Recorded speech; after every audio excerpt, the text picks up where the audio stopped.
Welcome. This is VESL. We got Rocket League action today, and here we got new faces. Well, actually, yesterday we also had new faces. We got Katrina here with us, joining us, being so cool. But we got Vaultable today with us as well. The cat man in the house. Welcome, Vaultable. How's it going, man? I'm doing good, doing a little bit of cat sitting. This is Mika, everyone. They're just, enjoying the whole esports ecosystem that we are part of here, getting to see some good high school Rocket League action and, having a good time. Well, right now I want to say I want to focus on the cat and blur you. Okay, can we get that done? Can we get the camera? I think, let me see. Can I? Oh, nope, they're gone. No, okay, that's fine. Okay. Cats will do whatever they want. They will do whatever they want. Oh, now they're just on my keyboard. But we're gonna follow a schedule. We get the system. If you have been with us before, you know how we're gonna do it. We're gonna be doing best of threes all night long. From 6 to 9, we got 30-minute slots. We are going to be doing 2 games per slot where we're going to have a lot of action. And also, we are here on VESL GG, but there's action in VESL GH here on Twitch. Also on the YouTube channel, you can go VESL GG over there in YouTube and also check out the action. They got the quad zone, I think it's called, where everything that is not being shown here, it's shown over there. So watch it. Every school has screen time. I mean, that's crazy. I love it.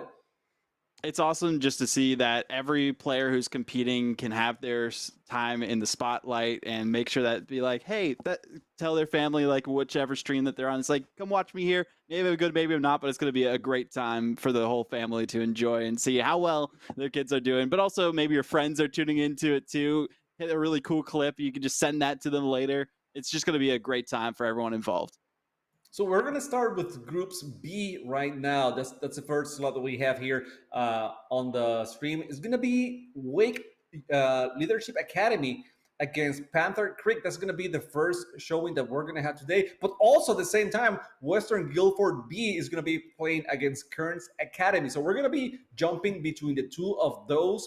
And I mean, that's basically Group B, all 4 teams from Group B. And later on, we're going to catch up on Group A as well. And we're also going to be having action from Groups E and F. So a packed day today, as it has been every single night so far. Remember, we had action on Monday and Tuesdays.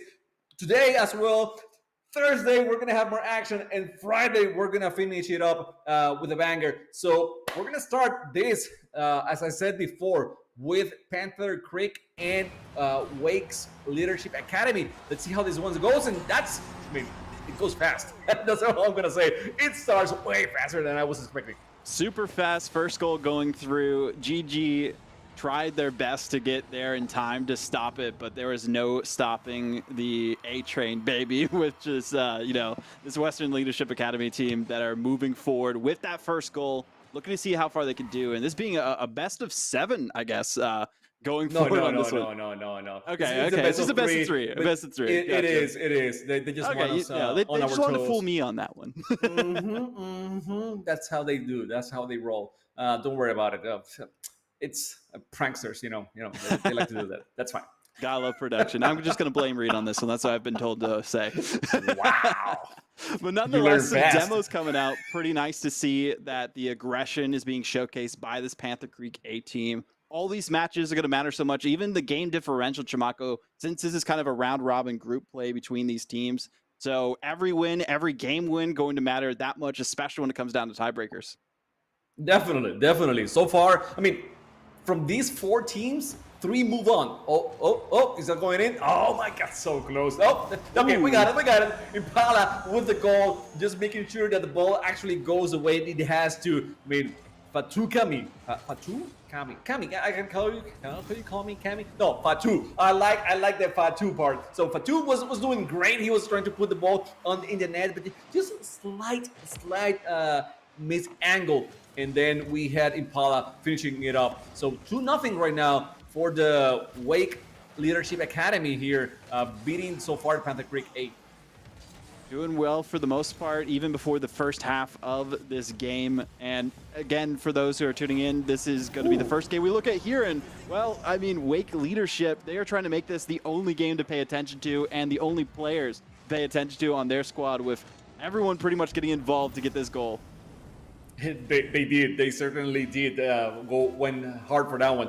I was going to mention one thing, and it is that if you want to see the action, if you are in the VESL Discord and you want to see the action with more people, they are doing a viewing party over there at the Discord as well. So you can join it, join the action, watch it with everyone else, and just have a blast. So that's another thing that we're doing. I mean, I love how involved VESL has been in, so much more than just doing tournaments, just creating a community. It's, I mean, everything. There's something happening every single day of the week, and this is one of those things that you can actually enjoy. Impala is enjoying the action here as well. Just doing whatever he wants, flying high, moving around, just hitting the ball into the net. That's all he needs to do apparently, and it works for him. So 4-0 so far for Wake's Leadership Academy. And Panther Creek, they're not doing too bad themselves. They're getting in the right position when it comes to some of these challenges defensively. I think really most of it is them trying to figure out the right timing to go for the challenges afterwards. We see initial attempts from them. We see a boomer here towards the backboard, but Wake Leadership Academy A-team, they really have their wits about them when it comes to the mechanics. The aerials we've been seeing from them, that's definitely something that's going to play to their benefit moving forward in this specific stage of the competition. In this first game, already looking so good from them. Yeah, and Patu here with a flip goals. reset moving forward. Yeah, you see the reset. He actually tried to go for another one, but enough height. It was high enough to go over the defenders. And Panther Creek definitely not used to this kind of action. It happens, when you're seeing new things that you don't see every single. That's a goal. That's a goal. Hey, there we that's go. A goal. They got one. They got one. The baby bazooka with a goal. Speaking of new things, Baby Bazooka getting involved on the goal here. I mean, we saw two players always going for the kickoffs, not really sending the left person who typically goes first to go forward. And maybe they were hoping that the other team wouldn't be aware that that was their strategy, and it worked out at the end there. They got their first goal.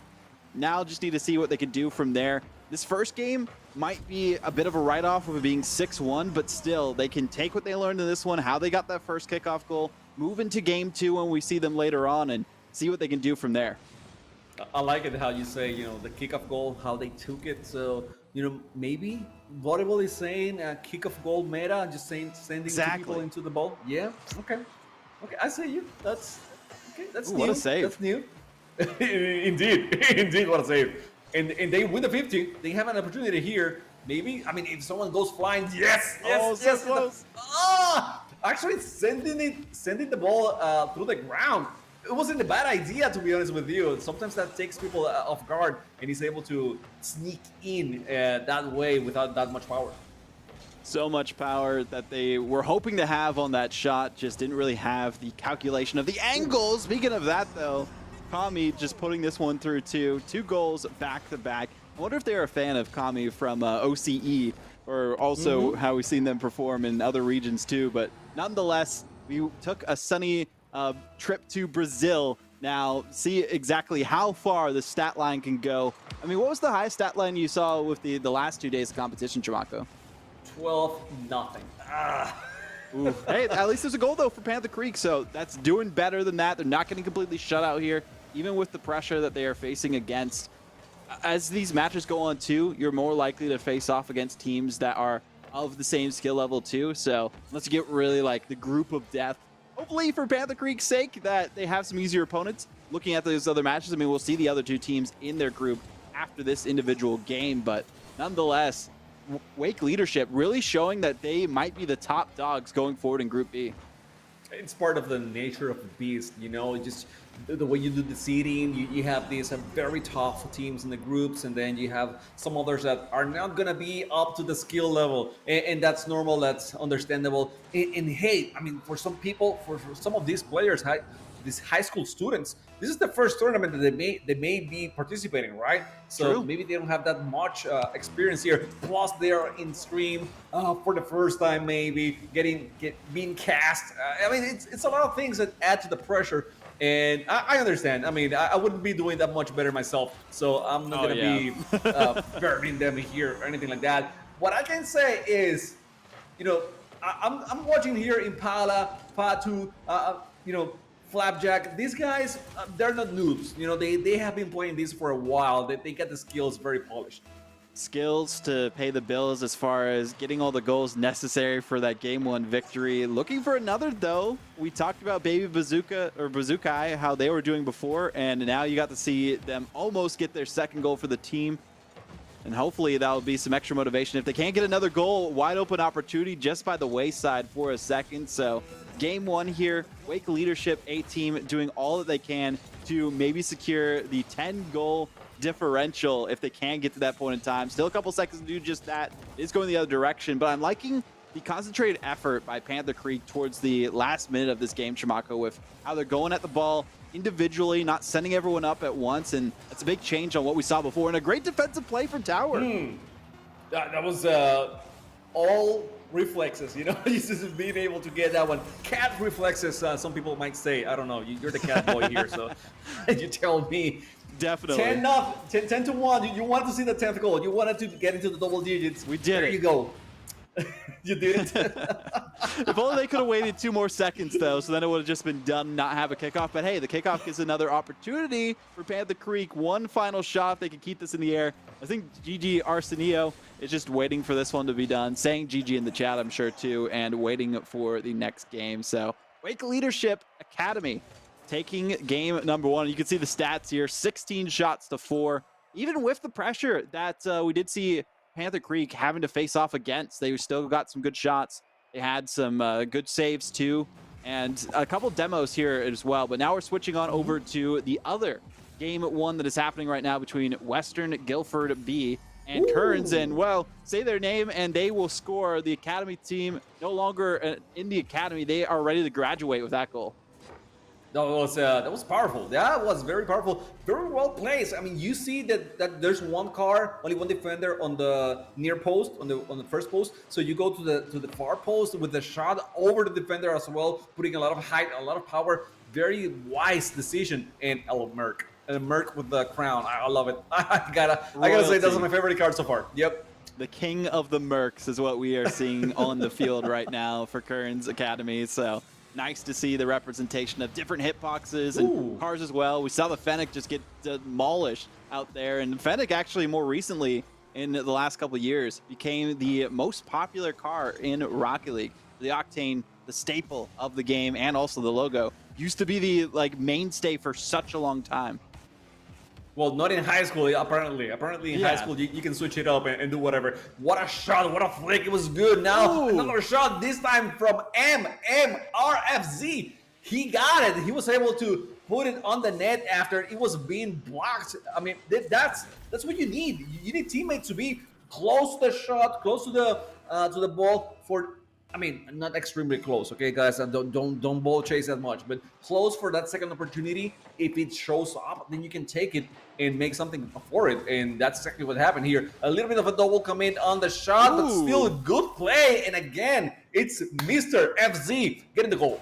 Mr. FC doing everything necessary, but I like the attack that we saw from Western Guilford. Both players going for it, faking out the defense a little bit, and making it so that they were questioning who exactly is going to get the connection on the ball. Either way, it was going to be centered, and we saw Mr. FZ doing everything to get that one going. So great work so far from Western Guilford.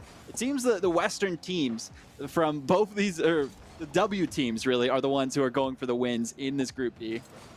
It could be a sign, right? Change school names and start with W.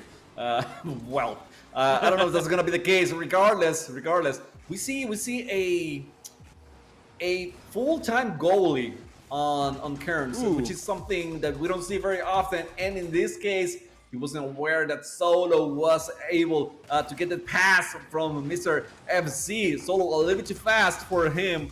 Was able to get that goal. So 4-1 right now. We had a good start. It was an even start for those maybe first 2 minutes, but afterwards it's been all W Guilford.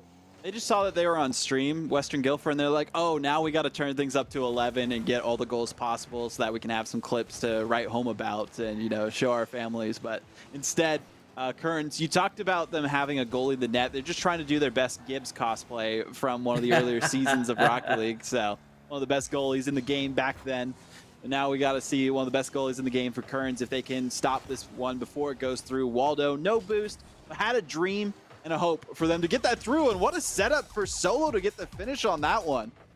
Let me tell you, Solo, he doesn't ride solo. He rides with his teammates. He goes for the passes. He goes for the ball. He is looking out for everyone there. And they got the 5th one. I like it. I like the synergy I'm watching from Western Guildford.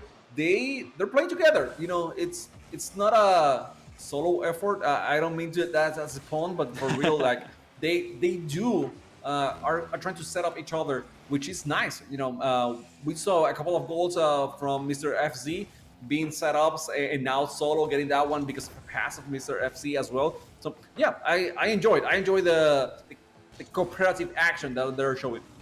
Great work being put on by both the teams so far in this game. A lot closer of a margin, and it started for us at least seeing that tying goal to go forward for Kearns. But Kearns, again, speaking of going forward, they haven't been able to do that because they've been stuck in their own half for such a long time, even with the pressure.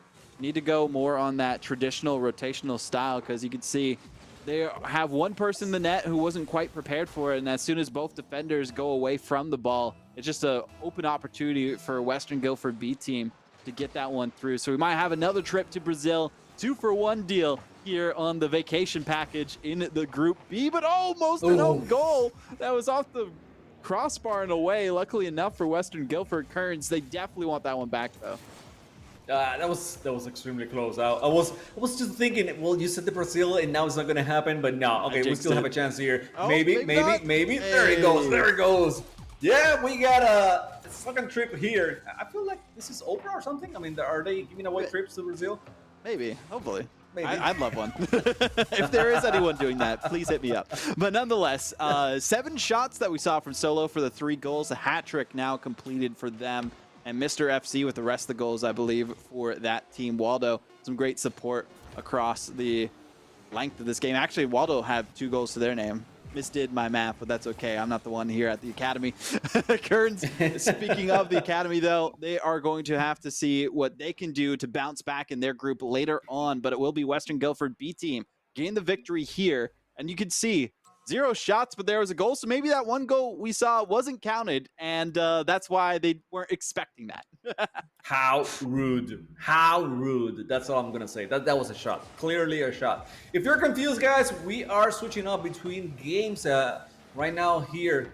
So we're not waiting. We're not waiting for anything, okay? No the waits, game no start, breaks. and yes, no breaks at all. So we're back here with Wake's Leadership Academy A and Panther Creek. This game, the first one between these two, ended up, how much was it? Did we get to 10-1? It was 10-1. That is correct. So now we got to see a goal be scored by Panther Creek to maybe get to that point in time again. But this seems even faster, the amount of goals we have witnessed from the side of Wake Leadership Academy, as they have been putting the pressure on to Panther Creek A as much as they can. So great work so far by Wake Leadership to prove that they are one of the top dogs in this. And I can't imagine how contested the matchup between Wake Leadership and Western Guildford will be, as we saw the different skills of those 2 rosters. But Panther Creek A, they still have a chance in this one if they can win their next 2 matches. But right now, with 1:40 on the clock, down by 6 goals, it is possible to come back, but they need to turn things up a notch if they want to at least get a couple goals. And as we almost saw one go through, oh, that was very dangerous. Just a hair's breadth from the goal, but it's not going to go on target. Looking here, are we gonna see that matchup that you were asking for? Not sure though. Not sure. I don't think on stream today, unfortunately, looking at the different ones that we have on the A stream here. So maybe on the B stream that we'll be having there as well. But still, plenty of action. That's gonna be sad. That's gonna be sad. It's probably going to be on like the 4-up too. You know, all the games that are being played today are being shown. So even if it's not shown here, it'll be shown somewhere. And what is being shown is all the goal replays from Wake Leadership, as now they are on number 7. Can they get more than 3 in this next minute, Shimako? I'm not gonna curse it. I'm not gonna say anything. You know, if you guys want to go for it, go for it. Oh! There we go. We got one from Panther Creek, and this time is not a kickoff goal. That actually was a work it was worked. It was a very good setup. It was a very good positioning from Exactly. Gigi Arsenio. So yes, I mean I commend Arsenio for that goal. Great foresight to know exactly when to strike on that one. Had their teammate backing them up as well, just hitting them on the bumper to make sure that they could send it forward with all the power that was necessary for the goal. Need some more looks like that from this team. Maybe another kickoff goal too, depending on what happens in these last 40 seconds. But Flapjack, I mean, was doing good to push things forward, but Kami looking for the double tap, and they get it. What a stylish play. It is indeed. I mean, everything that Cami has been doing has been stylish. He's going for the flip resets. He's going for the double taps. He's going, for the highlight reels here. He knows he's on stream, so he's gonna clip as much as he can. Well done, well done. 35 seconds, 35 more seconds to clip something more. Let's see if he can do it. I think it's possible here for them to do just that. 35 seconds or less than that now to get couple more goals. There goes one. So they still have a chance to get 2 more goals, eclipse their prior total from game number 1. And this being a best of 3, all they need is this win here to move on 1-0 in their group, but also 2-0 without dropping a single game, which helps the total for them. And one win in the group basically guarantees that you are not going to be just eliminated from the tournament. So yeah, they are on the way, and basically after that is just playing for seeding, most likely. So let's see. I mean, 10 goals now, 11 seconds here. Are they going to make it to 11? Are they going to be able to beat the old record that they set themselves? I think they can. They still have plenty of time off this kickoff. It's not like it's 2 seconds like we saw happen before. But they're not actually going for it. Instead, they're just ready for it to end. And I respect that. They got the 10 goals. That was their mandated amount that they needed to score every game. And they have achieved that, so they don't need to show up anymore on the field. Instead, last second, are they going to try and keep it up as long as they can? We do see it still in the air towards the blue side. There might be a chance for a second goal for the other team. No, it will be denied. And Wake is going to get the victory here. Wake Leadership Academy. 10 goals, 16 shots, pretty similar to what we saw happen before. Some more shots, though, from the other side from Panther Creek with the 1 goal that they did have. So some nice stats across the board. But no demos, though, I think is the biggest difference here for Panther Creek from game 1 and game 2. So maybe getting their demo game up will help a lot more so that they aren't just stuck on their side as much. Yeah, they... I mean, not much you can say about this one. Yes, they did less demos, but this time around they were able to score on their own. Like it wasn't a fluke, it wasn't a kick-off goal. They actually worked hard for that goal. So I commend them on that. Shots, I think one more than before, and Wake's Leadership Academy, more or less in the same role. They actually went down on the demos as well. I think they had like 5 on the previous game. So just. We can't be too judgy on the stats that we're watching right now for either team. When a team wins 10-1, there's no reason for them to be demoing everyone, and going around crazy. They don't really need to. Yeah, they did already what they needed to do. So GG's for them. I wish I could see the other matchup. Just seeing. I think we're gonna get into it in just a sec too, Schmacko. No. But I'm saying. Oh, you mean between Western Guildford and Wake Leadership? Yes, yeah, unfortunately, we won't be seeing that one today. That would be but a great one.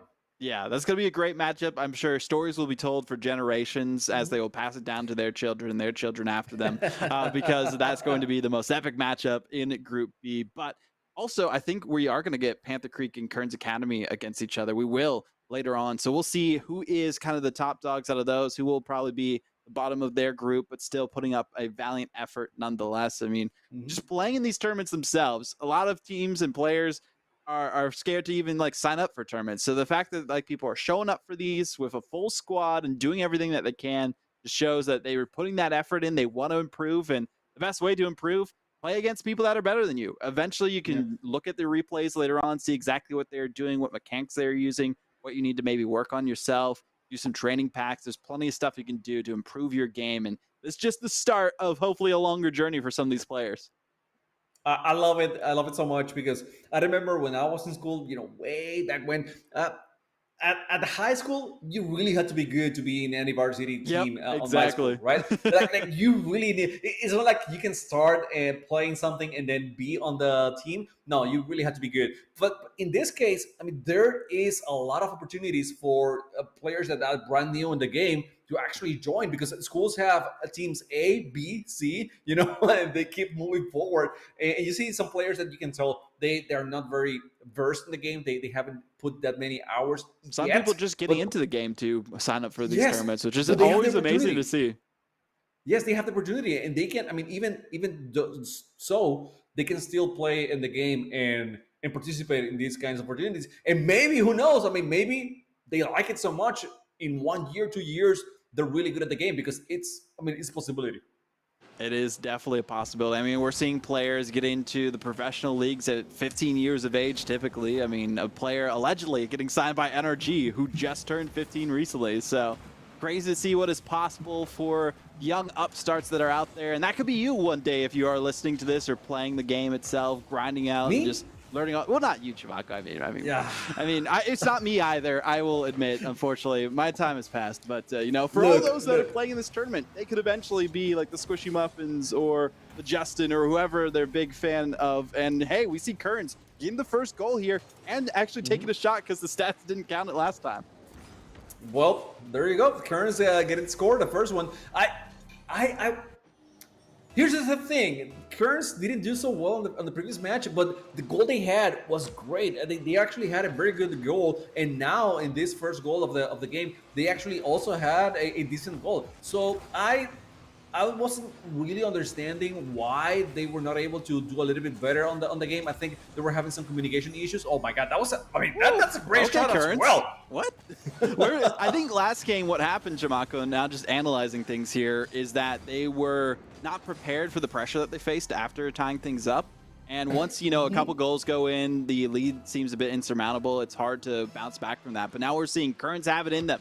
They can force it to game 3, but they got to be careful on defense. Nobody went for it defensively. Boost over ball. I've done that before. As you can see in the replay for a second there, everyone dispersing from the goal, and that's how it goes in the back of the net that time for Western Guildford B to get their first one as well in this opening minute. But still, 2 goals in a row for Currents.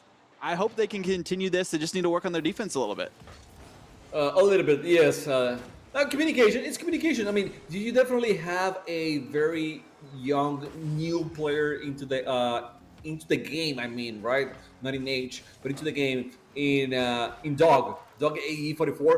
He's brand new, so you need to communicate a lot with him and let him know, hey, go for this, don't go for that. Baby him a little bit. Just give him the instructions so he knows what it's a good thing to do and not so good, right? But once they are on the same page and he is able to follow instructions, I think Sunstride here and Damps Dog are going to be able to do so much better than they were doing on the game number 1. Hopefully, as we are seeing even more pressure from Ooh, what a Sunstrider fake. trying to fake them out as well. Debsdog playing that defensive role that we were talking about in the last game. Worked out pretty well this time on the challenge. So usually what I've seen is the best idea for players that might not be on the same level as you are. Ooh, nice shot there from Sunstrider. Is to have them be like kind of the assist maker or like going for demos and being aggressive, like that sort of style instead of staying on the defensive end. Because you really want as good of a defender as you can in a lot of these instances, but also as good of a finisher as you can. So having them be like the second player, go for the follow-ups, go for some of these other challenges too. And that way you can be that more supportive role for your team is the best way to do things. And that's something that we were talking about, me and Monkey Man yesterday, because there is a huge difference in skill level from the teammates, right? Because I mean, this is cool. This is not a pro team. Okay, that's oh my god, what a save! I thought that was gonna be a goal. I was sure that was gonna be a goal. Another shot here from Waldo, and I thought that maybe in this case, Solo or Mr. FZ will go for the double tap, but they didn't. So okay, a little bit more time to rest for Kearns. I'm gonna finish my thought. Yes, that I finish had your thought, before. Shamako. Later on. I'm gonna wait for the pause. let it simmer a bit, I guess, for that one. Put a lid on it and everything. But, well, the lid is going to be put on the lead for Kearns. It is diminished and not going to be lasting as long as they were hoping it. But, hey, they got in the first minute, lasted towards past the halfway point of game number 2.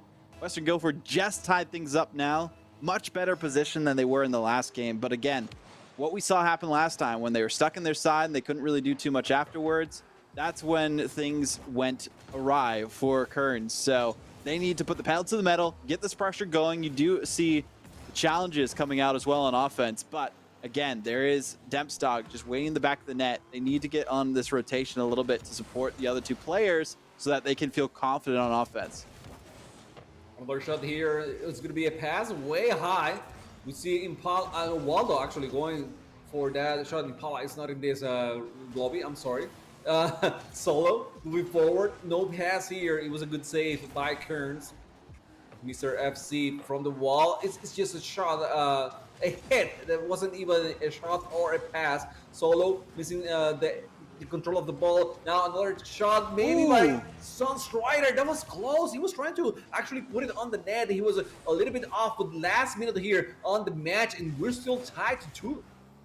Great aerial looks from Sunstrider lately from what we've been witnessing. I mean, we're getting these pop-ups. They're going off the sidewalls for some of the challenges. The timing they are working on and improving in loads, but oh, Waldo, a little bit of a mistiming there that time for the challenge right off the side of the post. Centered though, might be a chance, but we did see one attack. Sunstrider knew that they didn't really have the best angle for that play, so opting to go save the day at the midfield line. A bit of a miss from Mr. FZ might open things up for Kearns these last 20 seconds, Chamaco. Sunstrider has been, carrying hard and very smart about his positioning. He's waiting on the wall now. He's going for the touch, moving forward. He's got a chance now against Mr. FC. The ball goes to the wall. It's about Doga or Dog AE, whatever you want to call him. But now last shot, maybe going over the defender. No, sir. We touched the ground, and it is overtime. Overtime it is. This might be the chance to shine for Kearns. They were able to get the opening 2 goals. Haven't really seen too much since then. A demo does come out. That's the first one in a while. A good pop-up too, and the shot, it will go through. And Sunstrider Sim is able to send this one into a game 3. He knew it. He knew it. He is seeing through the players. He's seeing things. He knows. Well, maybe they really got us on the first match, but I don't think that they are, invincible. I can shoot on the net, and maybe they're gonna be off guard, and just there's a chance that it's gonna work. And you know what? If it doesn't work, I'm gonna be ready. I'm gonna be ready to go for the ball again, create a second chance, and try to keep moving forward. So Sunstrider, I mean, what an effort! Incredibly well played, and the statistics that they I think the shots and the assists are traded on this one specifically. So I think it's 8 shots for the side of Kearns and 7 shots for West Guildford, and then 1 assist for West Guildford in the other way. So that's what I think is happening this time. Yes. But they're very close for both teams, and the game was so close as well. So stats really showing the whole picture here of the game that we just saw. That they are. Now this is coming down to the wire. Whoever gets this win goes up in their win differential and head-to-head for the round-robin group stage for Group B here specifically. Makes sense that Group B we have Western Guildford B. I like it. I think in Group A we have Western Guildford A. So, I mean, I'm loving that they're sticking to that with the different groups, with the A and B teams for this specific school. Not really. Yes, just coincidence here in this situation. But we have seen, actually we have teams for N and M and P, whatever, so there's 25 groups, okay, of 4. We had 100 teams in the competition. That's a lot. We're not gonna have teams A to the Z. It's not gonna happen. So start going to Roman numerals after that point. Greek letters and everything too. I'm sure there's some different ways that they can make it so that it's an A or a B team. I mean, CRL, they do colors, so there's so many different ways to do it. But we still haven't seen an opening goal yet. This is the longest amount of time, I believe, too, that there hasn't been a goal in this series. I know we started partway through in game one when it was tied 1-1, but it was around this point in time then and there as Dog. I mean, you were talking about new kid on the block, but now they are looking to be the top dog there if they could have gotten that goal. He was 1v3 in everyone and winning and winning. I mean, that's the crazy part. He was actually moving the ball forward. I don't blame his teammates for not going for the ball because that was a little bit scary. But at the same time, it had Sunstrider been a little bit closer for that could have been the first goal of the game. So 3 minutes now, the 3-minute mark, and no goals yet. While going high for the ball. Now there's a pass from Solo. Mr. FC just waiting. I mean, that was a good wait. That was a good wait because you see some Strider very close in the defense. You decide, well, maybe I'm not going to risk it. I'm just going to wait here in case we see a boomer. We do see a boomer towards the back half. No! Ooh. So unfortunate on the defensive effort there. Pinched with the back wall. Couldn't get it away on the challenge. You saw the first miss come out. Waldo, great setup, and that was all that was needed for Solo to score it afterwards. And it's so funny, we keep talking about Solo, having Solo in their name, but every time they've gotten a goal so far, it's been assisted by one of their teammates.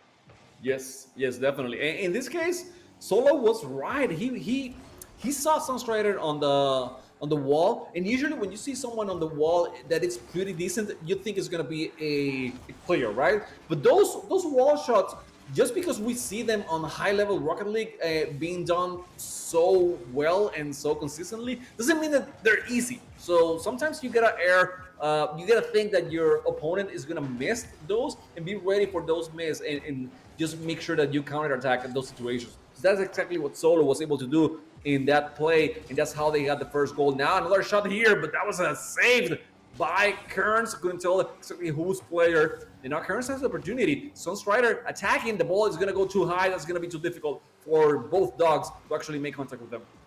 Oof. Now we see a great touch towards the backboard for Western Guildford. They were looking for their second goal, their insurance goal, and they get it. Waldo, yet again, was trying to set things up properly for this one, but everyone moving forward like hyenas together in a pack, both attacking that at the same time. Solo and Waldo seem to be the main striking force here, whereas in game one it was Mr. FC.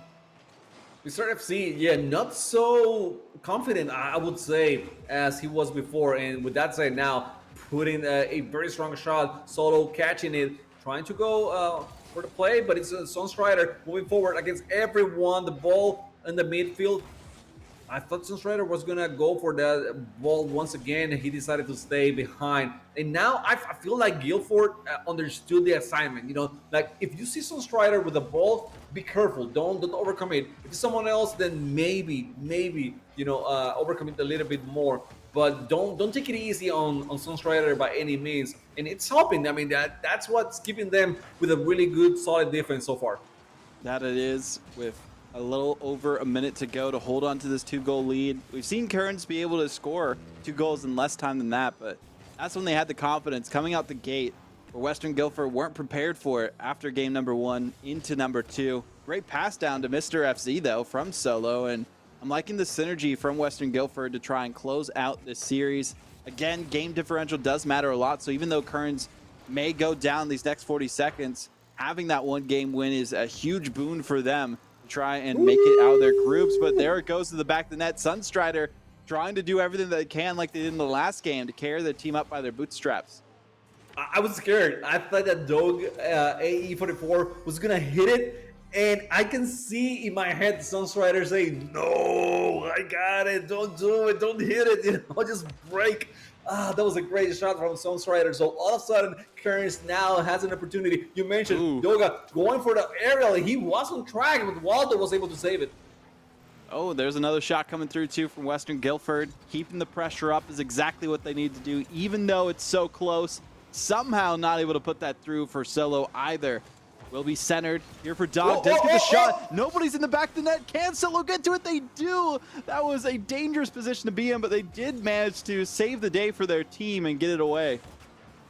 Only 2 seconds here. Gotta keep it alive. And no, they were not able to. That was a Cinderella story. That was like, Western Guildford show up so strong on the first game. Then Kearns decided, okay, we got it. I mean, we have what it takes. It doesn't matter that it wasn't close. We gotta fight, and that's a theme here. Teams fight until the end. It doesn't They matter if do. they're taking the beating. I love it.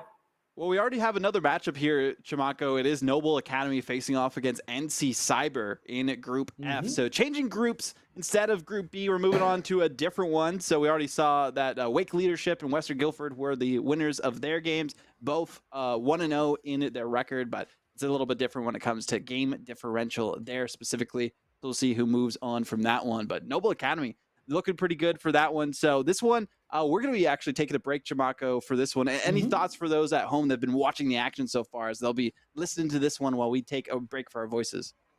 No, don't worry, guys. We're gonna be back in a minute. In a minute, okay. You're just gonna see one game and that's it. And after that, we're gonna be back with this, and we're not gonna let you alone for too long, okay? Don't ever think that we're here for you. Okay, so enjoy the game, guys. We're gonna be back in a minute.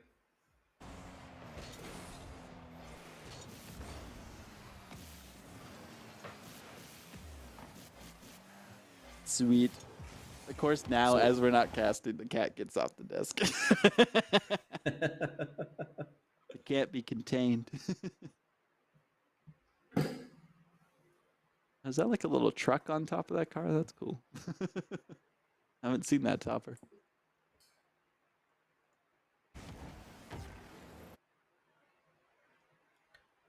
I think I've seen it. I don't remember. Oh, hello, everyone. I'm just talking Hey, about hi. cats. Ooh. Sorry, everyone. The cat's still stepping on everything. That's the cat. That's on That's me. the cat. Yep, we know. It hit a button and, it just went to a different screen and it's just being interesting.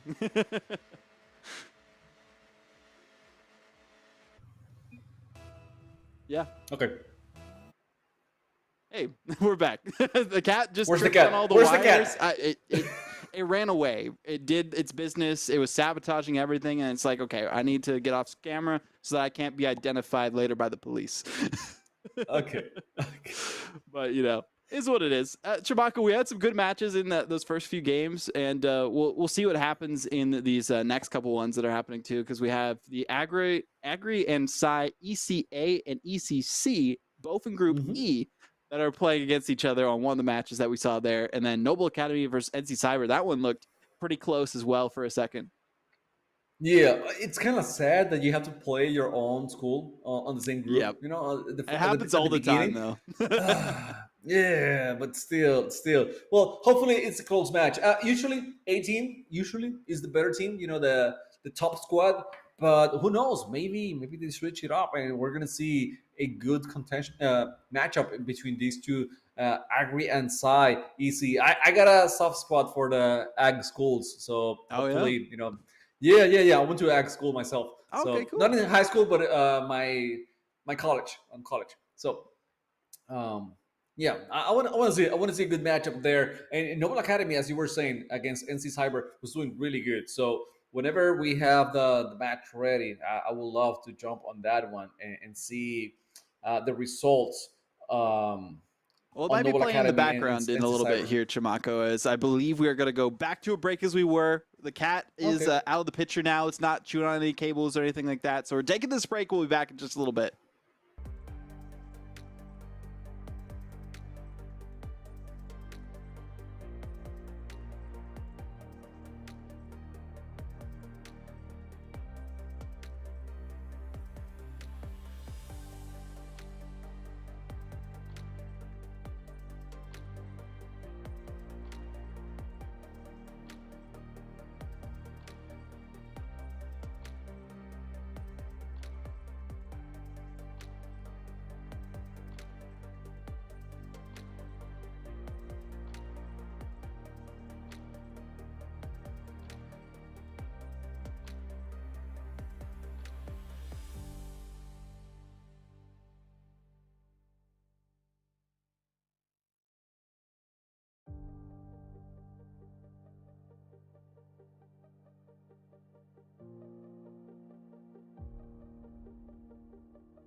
Right on the kickoff, eh? Production, you got it. You got it. Love you. Love you. That was sweet and very smooth. We are back. Noble Academy losing now by 2 against Cyber.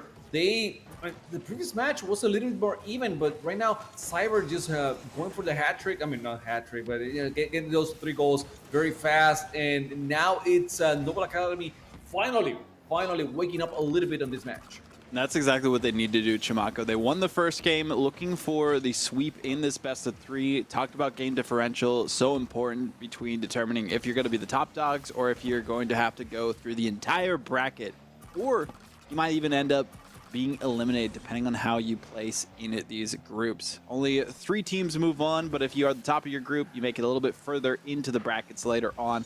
Noble Academy gonna have to bounce back in these next 2 minutes as they're still down by 2 goals. Cyber looking super strong. When you have a 2-goal lead, it's that much easier for you to take advantage of the situation and really just set the pace of the game as you want.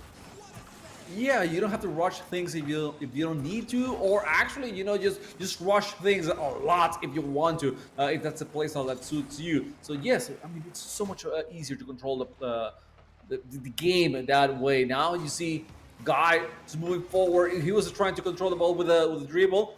Yeah, great president, great for president, which is way different than great president.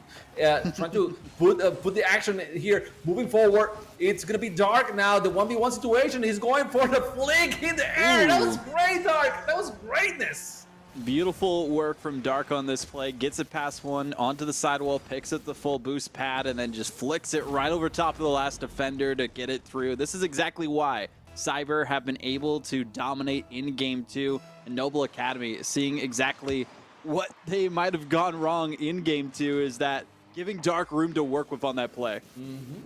Oh, definitely. And, well, Dark here, again, going for the fiber. He wasn't able to put that one on the net. The crossbar decided this is not your time once again. Now the pass here, great for President, shooting on the net. A little bit far away here for Bro. What? Back pass, maybe? Yes, sir. I mean, that was a great back pass. It was well intended, and that actually worked. But Mocha Dark with the save, moving forward with a shot as well. Oh my God, Mocha Dark. How was he able to actually do everything? He catches the ball, then shoots from actually midfield essentially, and then gets a goal. This is kind of off topic, but is Mocha Dark like one type of coffee and then Dark just dark coffee? Like that's just how they like their coffee orders? I don't know. That's how I'm thinking the naming of these 2 players are at this point in time. Nonetheless, though, less than a minute to go, 4-goal differential between these 2 teams. Cyber basically on lock for this game, the pressure that they are putting on, and now we see a kind of a defender style from Noble Academy this time, and with them being able to get that first game, huge for them, but they need another one here. And hey, they're trying to take the words out of my mouth saying that there is potential to come back, and they are doing that just now. This 38 seconds enough, Chimako. NC Cyber, even if they don't win the match, they actually need these goals right now because it is a series that are going into game number 3, and they have to go, with all the hype, with all the I don't know, trust in themselves that they can do this. They can actually go there and play to one-on-one against Cyber. That game 1 was not a fluke. So yes, a little bit too late, some people will say. In this case, I say go for it. Try to go as many goals as you can in this 20 seconds. Get all the goals that you can, as you mentioned. I mean, having more pressure going forward too. Now too, more goals to happen within 14 seconds off the kickoff each time. You can do it, and that was a nice carry through as well from both players, but great for President. Definitely making a good case for themselves after getting that finish. He got my vote. He got it. He got it after that one. Yes, sir. Yes, sir. I mean, can they do it? Can they get 2 more goals here? They're going for the ball, just waiting. He was trying to pull defender. Great for President. I can't. I mean, I'm gonna say Mr. President from now on. There you I go, want to Mr. avoid. President, Yes, yeah, Mr. President. You are my president. Let's go. 5-3 is the final score here in this series, and we were told that the Agri series is not going too well. It's kind of been of a blown out. It's why one team's the A team and one team's the CT is all we'll basically say about that. Yeah, a lot of goals, and we'll let you guess in chat how many goals, and if you win, you get brownie points is what we'll say. Yes, you can see the cat afterwards if you, Yeah, if that's you what you'll win. get. You'll be able to see the cat a little bit later. So good match here. Shots and assists are back on track here. Woo. So Saved. we have production. I mean, after that, after the Google thing, you got it. You got it right. So we were watching a very evenly match. I like it. I like it a lot. I mean, even though Cyber won and they had the advantage the whole game, Noble had some very good moments, and they seem to be just getting stronger and stronger as time move on.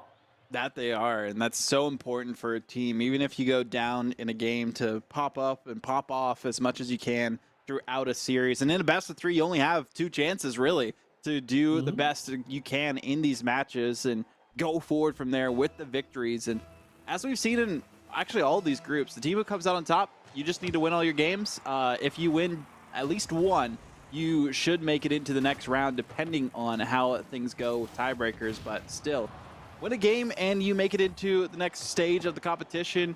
Lose all your matches though, and you are out. So that's the big thing here. Both these teams wanting a win because they don't know how hard the rest of the competition is just yet, because these are some of their first matches. Actually going for the pinch in that situation, Noble Academy, I commend them. That's that's tough one to do, and especially if you, I mean, I don't know how long these players have been playing together. True, Maybe yeah. in some of these cases, maybe it's like a thing that, well, we are doing a varsity team. We're gonna have it here, so just who wanna join it, and just pass the list, and you got a few names, and you're Yep. trying to You you're just get trying some to of your recruit buddies someone together else, and you're like, basically. we're going to make a team. Yeah, yeah. So trying to pinch it at that situation, that's sometimes it takes a lot more communication than people realize. Whew. Speaking of communication, I mean, Noble Academy are like, okay, we'll just have one person back on the end, see what they can do. A flipper set in the air, though, almost going forward to get that goal for Dark. Mechanics coming out from the Cyber team are immaculate, to say the least, but still, no targets have been hit in the back of the net for either team to get the one goal that may be necessary for the victory. And there, as I say it, it will be Gray for President. Getting it this time, Mr. President is looking on top of the world with these shots. He waited. He waited for the right moment. He put a lot of power, 61 miles per hour. That's a tough shot here, and he was able to put it over the defender. The defender, maybe the defender waited too long. He might be thinking that maybe President was going for the dribble or something, or just shoot the ball on the ground. But that was not the case. He actually decided to go way high with it, and it worked. Now it's Noble Academy with the lead, something that we didn't see at all on the game number 2. This guy going forward here with the maybe air dribble. What he's gonna do? Is he gonna do something fancy? Oh, the pinch in the ground! He pulled everyone here. Nobody was expecting this with the toilet paper boost trail behind them, but they are going to go for the most insane play, not garbage at all.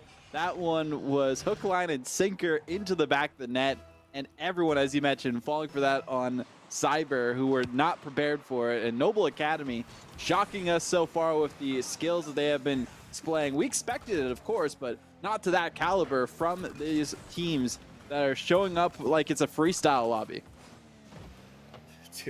I still can't get over with the toilet paper boost. As you mentioned it became so obvious. But now, Mr. President with a 3rd goal, and what's happening with Cyber? They look so strong in game number 2, and now in game number 3, nothing to it, and we are about to get to the midway point of the game. So, I mean, dudes, you gotta wake up here, Cyber. I need to see something from you guys. We do need something from them. I mean, they showed us everything that we could have asked for in that last game, but have been relatively silent this time. Just the pressure too much at the end of the day. They got to game 3. They didn't know what to do with themselves, it seems, after facing the overwhelming offense of Noble Academy. But nice look from Dark, who led the charge in that last game. As we saw, a couple of good goals from them, and another good shot here right off the post. Need the follow-up though, and no, it's nowhere to be found. Challenge asking, how do we know how many games a team has won? And basically look at the small stripes beneath the names. They start with 1 every single time. So if they have won one game, they will have two. I know a little bit confusing, but that's how you know. So both teams have won a game so far because they have two stripes. So yeah, okay, we're doing what we can with the overlay we have. That's the way we're choosing to play with it. So right now, Noble Academy beating Cyber. I mean, I wasn't expecting this at all, at all. Not a 3-0 lead. I mean, Especially maybe after yes, last Noble game. Academy winning, huh? Especially after last game because of like how Exactly. dominant performance Cyber had, but that just goes to Yes. show each game is its own different enigma from what we have witnessed up to this point, and that's exactly what is happening with Noble Academy. How they are performing here, 4 goals now off the post and in, and that's a hat trick for Gray. He has my vote, definitely. The president. That's everyone's No, vote. I mean, look at that. I mean, he goes for the pass for himself and then moves, exactly where he needed to be able to get the shot. And those shots that go to the crossbar, sometimes they're very deceiving because you think, okay, he's gonna miss. I don't have time to get to the ball, but I'm gonna wait because still he's gonna miss. He's gonna bounce, and I'll be able to get the to get the bounce. But no, that was not the case at all. So deceiving the defender, the goalie, and now with 4-goal lead here, Noble Academy entering into the final minute of the game. Very confident, guys. Very confident in this match. Beautiful looks across the board from Noble Academy, putting everyone in their group on alert so that they have to worry about this squad moving forward. And I mean, I'm worried about any team who faces off against them because of how well that they have been performing so far today. Group F, they got Esports Legends B, NCCA, and Roxborough A on their teams as well. So, I mean, I think NCCA is the Cyber Academy, but nonetheless, the other 2 teams in that group, apart from the ones you see on the screen, they're going to be hoping that they have something to go against this Noble Academy offense because it is insanely talented from what we have seen in this game alone. And Votable, we are reaching the end of the match. We are going to still have more action after this. We're going to be moving for groups A and B. It's going to be Western Guildford against East Forsyth and Kearns Academy against Panther Creek. We already saw Panther Creek and Kearns Academy on stream. That's true. Western Guildford, we saw B team, not the A team. We're going to be watching the A team now. And actually, Western Guildford was strong on the B team. So we shall see here on the A team if it's even better. That's going to be scary. So, yeah, I mean, we already said, I think we said everything that we needed to say about this match between Noble 13 and shots Cyber. against 7. It's like, even with all the pressure we saw from Cyber, they weren't able to get a single goal. And there wasn't many saves that needed to be made as well for Noble Academy. So all the pressure, it's unfortunate for Cyber. The woodwork denied them like 90% of the times there. And it looks like we'll be moving on to Kearns and Panther Creek in just a second. But actually, no, it's Western Guildford A and East Forsyth here instead, as a goal just went through as we were switching over. They did. So Western Guildford A, I'm confused. Because before it was a W Guildford and now it's Western Guildford. Hey, guys, do you want to confuse me, the caster? Do you want to do that, or what's going on with you guys? Okay. Anyways, East Forsyth. I want to see what they got going on right now because I think I know what Western Guildford is going to be able to do. They seem like a strong squad. East Forsyth might be stronger. They're looking good on those 50s, on those challenges. Waiting here on the ball, moving forward now. The 1v1 situation, the ball is shooting on the net, but Rare Thief, good. How can I say it? It was like a fake on defense, trying to fake you that he was getting out of the net when he actually was still very in the play and was able to get the save. Heads up plays for sure from Western Guildford A to do everything to disrupt the defense of East Forsyth. Have the 1-goal lead. Took them a little bit of a minute to get there, but now they are firing on all cylinders on offense to keep that pressure going. Rare Thief, nice shot to try and center things, but the defense of East Forsyth, they're pretty solid so far with the positioning, the demos that we now see, them going forward and clearing the path, a pop-up for their teammate as well. Messi mode, unfortunately, wasn't able to get the touch on that one. Messi usually better on offense than defense, but nonetheless, we do see a great shot from Heroic. Still can't get that through, though. By the way, Messi now on crew. Eh? Did you see that one? Did you That see I that did one? see that. That's crazy. That's very crazy. Regardless, here is this Western Guildford A trying to go for that goal, getting the second one. I mean, I'm surprised how even this matchup is so far. Very, very nice from both squads. That goal, obviously, giving the advantage to Western Guildford. But if they just blink, Oh, so that was close. so close. Great pass, great setup, but the finishing not good enough to get the goal for East Forsyth. So close yet so far, as we are almost into our second half of game number 1. It was best of 3. And this is going to be another close one here, too. Little Bell, no pressure behind it, unfortunately. To send it into the back of the net, wide open opportunity, great shot placement. Got to commend them for that, but unfortunately was not able to put enough power behind it to secure that tying goal yet again. Liking the rotations back, though, from East Forsyth. Rare Thief doing a good job there, too. The boost stealing, we got to talk about from Western Guildford A, is so important because if they keep them boost starved at best, it's going to make it that much more difficult for East Forsyth to break out their side, but it didn't really last too long, and neither did this 1-goal differential. Just took a little bit under 3 minutes, and there we go. Mile putting that through. Mile.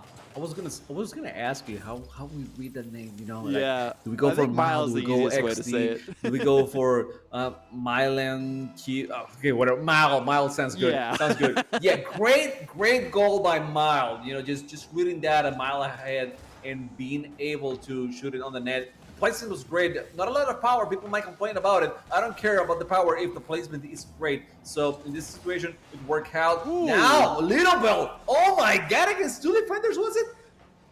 Beautiful. Beautiful execution here. Picks up the midfield boost as well. Gets a great 50-50 on it. It was like a 50 versus 100, and they still won out somehow. Both defenders going for it, and they just had the better challenge on the play to block it and send it through, stuffing the defense, and now making it a 2-1 lead for them instead, where they were down 1-0 before. Complete game change for them, and a great save from Miles somehow. Getting that, pinching it from the crossbar and away. Waiting a little bit too long on that one for my taste.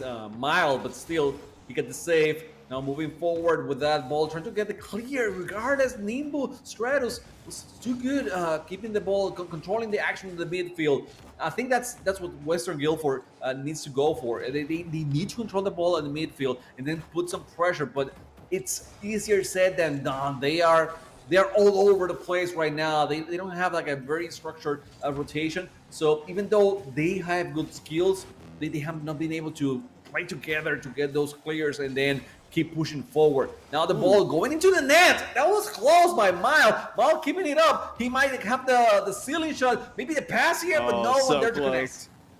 No one to connect and get the follow through on that play, but they don't really need to just yet. I was going to say they got to be careful on these rotations back, and the rotations I talked about before were amazing defensively for East Forsyth, and that's why that goal didn't go through. They had someone waiting on that. They didn't want to send everything forward to just get one goal when they already had a lead for them, but 30 seconds, anything can happen for Western Guildford A. It could happen. It could happen. Anything can happen. In here, we might have a shot here from Rare Thief, but no, it was way too wide. The clear from East Forsyth is going to be received by Mild. No, sir. No. Rare Thief pushing forward. They have the last chance, and they got the goal. Oh, that's going to hurt so much for East Forsyth on that play, but Western Guildford, good look for them as they are just ready and waiting for the setup by the other team. They did themselves dirty, both players going for the ball, and they weren't quite prepared to clear it aside. Nonetheless, though, tied 2-2. Potential for an overtime is looming unless Western Guildford keep this up. They center it for a second. It's right in front of their net, but nobody was there. In those situations, you have to send someone. It is tied to 2. It is the last second, so you have to send someone. It doesn't matter if it's East Forsyth gets a clear or not. They're not gonna score off that, or you still send someone behind. But I mean, West Guildford needed to have a player just crossing that Rare Thief will be able to get the pass and somehow it will make it into the, in front of the net. So I'm a little bit, not disappointed, not mad. Take this as a learning experience, for next time, for whatever it happens. But now, regardless, we are in overtime. 35 seconds so far. The shot, no good, no good from Messi. Steal the ball in front of the net. Another shot here. That was close. Mile has an open net. No, Rare Thief able to connect with the ball and get it out of Miles' hands. Good save by him. First minute here in overtime was still obviously tied to 2. As you say that, though, whoa, Rare Thief, they had it, but they boomed it over top of the crossbar and away. Now's the chance for East Forsyth to take advantage. A double commit defensively, too, makes it dangerous for Western Guildford. So we do see almost a beautiful aerial from East Forsyth. A good center, though, somehow stopped out. The fall through is there, but no, on the post again. So many opportunities for both teams. They're trying their hardest, but the precision, the accuracy is not there yet. Another shot here on the net, easily saved by East Forsyth. It's a little ball. That was a 50 between three teams, three players, I think. Mile way up high. We know he's good in the air. Going for the pass. That so ball's close. Too close. Still, who's gonna save it? Who's gonna save it? No one's gonna save it. Little Bill 55 was able to sneak that one in and end the match. That they were. East Forsyth was taking it to an overtime situation, but luckily enough for them, they were able to get the win after winning the lead that they had for such a long time in that last regulation time of that game. I can't believe both teams with 10 shots apiece, all the pressure, but the defense won the day for East Forsyth with those 6 saves. That was a good very nice match. Yes, very good, very good. Like I said, every single time I said it, Rocket League, it doesn't have to be very fancy. You don't need to have the best players and the most skills on the field. As long as it is even, it's gonna be fun, and you couldn't get any more even than that. And right now here between Currents and Panther, we also seems to be having a very evenly matched teams. So I like what I'm seeing so far. Let's see if they can do something in this last minute and a half that they have on the game. That is true. Might go to another overtime situation. Sunstrider tried to go for a flip reset in the air too for themselves, but goes to show how close these two teams are. If Panther Creek does go down in this one, or Currents, because neither of them were able to eke out a win in their matches, that could be all she wrote, depending on how they fare against the final opponent that they have awaiting them off of our main stream here. But nonetheless, if you get a win here, guaranteed to make it to the bracket stage of things. Sunstrider, great defensive play. Dog looking for something. Both dogs are going fetch with the ball on offense, but can't connect. Couldn't do it. Baby Bazooka now putting all the power into that shot. No, sir. Sunstrider with a shot. That was a crazy redirect. Very well done by Sunstrider. Going for the pass. He knew exactly what he was going for. Yes. That was completely calculated. You can see it, the way he set up the play from the beginning. And now a shot. Currents Academy with a 1-goal lead here with 35 seconds left. I talked about hitting those training packs, but Sunstrider, I guess between games, did exactly that. That seemed like it was practice to perfection, and now all 3 players committing on this ball. Dangerous position for them, but Baby Bazooka, well, all 3 players on Panther Creek committing on that play as well, so still less than 15 seconds. You kind of have to give it your all. It doesn't matter if it's messy as long as it goes through. Here, as it's right for the net, but nobody was there on the follow through from Panther Creek. They needed to go all out on the play. Instead, it goes the other direction. Sunstrider with the musty flick and the with the follow through. What is happening? What? The musty double tap. Okay. Wow. Sunstrider. Okay. You get my attention now. We were talking about clips before, but man, what a shot to finish the game. That was nasty.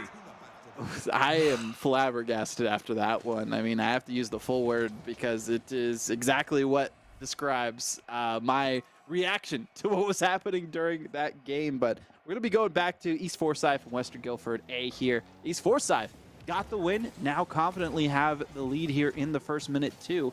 They just need to hold on to it, and they'll book themselves a ticket at least into the bracket stage, but they want more than that. They want the sweep here, as they were taken to that OT and could have just as easily been down a game. Exactly. I mean, they were winning the first match, right? Until, and they had the control until they led the game into overtime. Well, actually, they didn't let it. They let Western Guildford to go for overtime. So they gotta keep the pressure the whole time. Don't get cocky that they have those 2-goal lead right now. And they're waiting a little bit too long here for my taste. Messy mode with the pass. Watch out for the shot.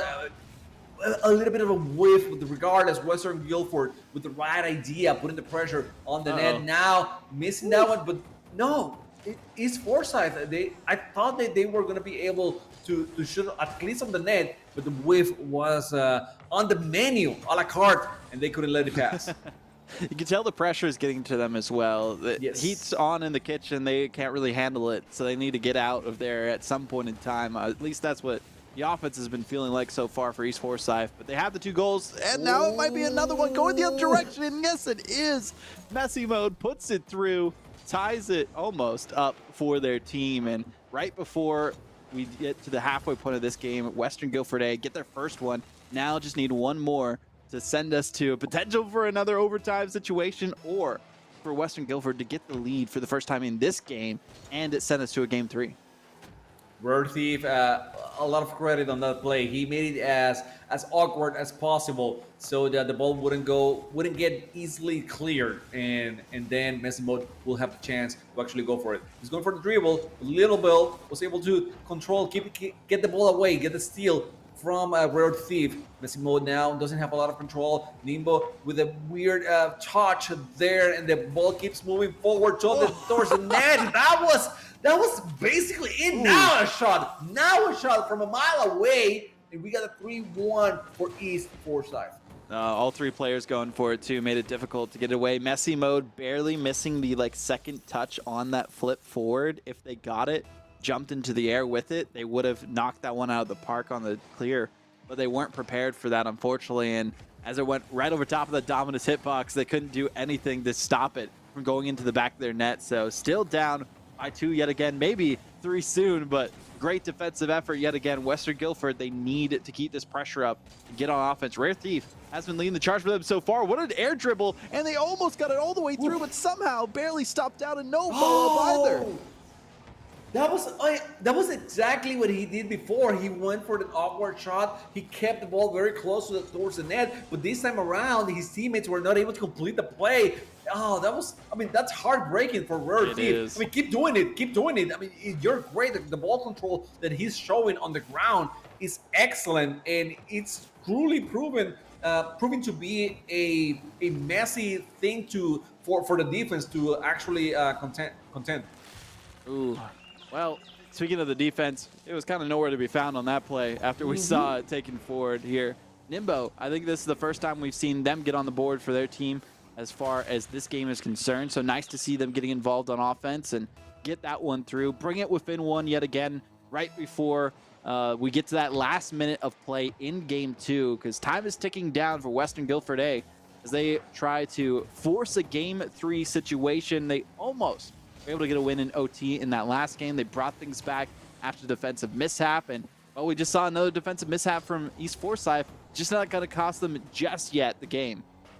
Well, we know that they're going to be fighting until the very end. That's how they did it on the previous match. Now watch it with their Rare Thief. This is close again. I mean, how many times he's going to hit the ball and just keep it there? His teammates, they got to be next time ready for that. As soon as I see Rare Thief with the ball, I need to send either Messy Mode or Nimbo, someone to be close to actually get the second opportunity shot on the net after Rare Thief shoots, because it's going to be there. It's going to be there. It's going to be so hard to predict and defend that the ball is going to be lingering on the net. Right now, let's see what happens. Okay, this time around it was an easy clear.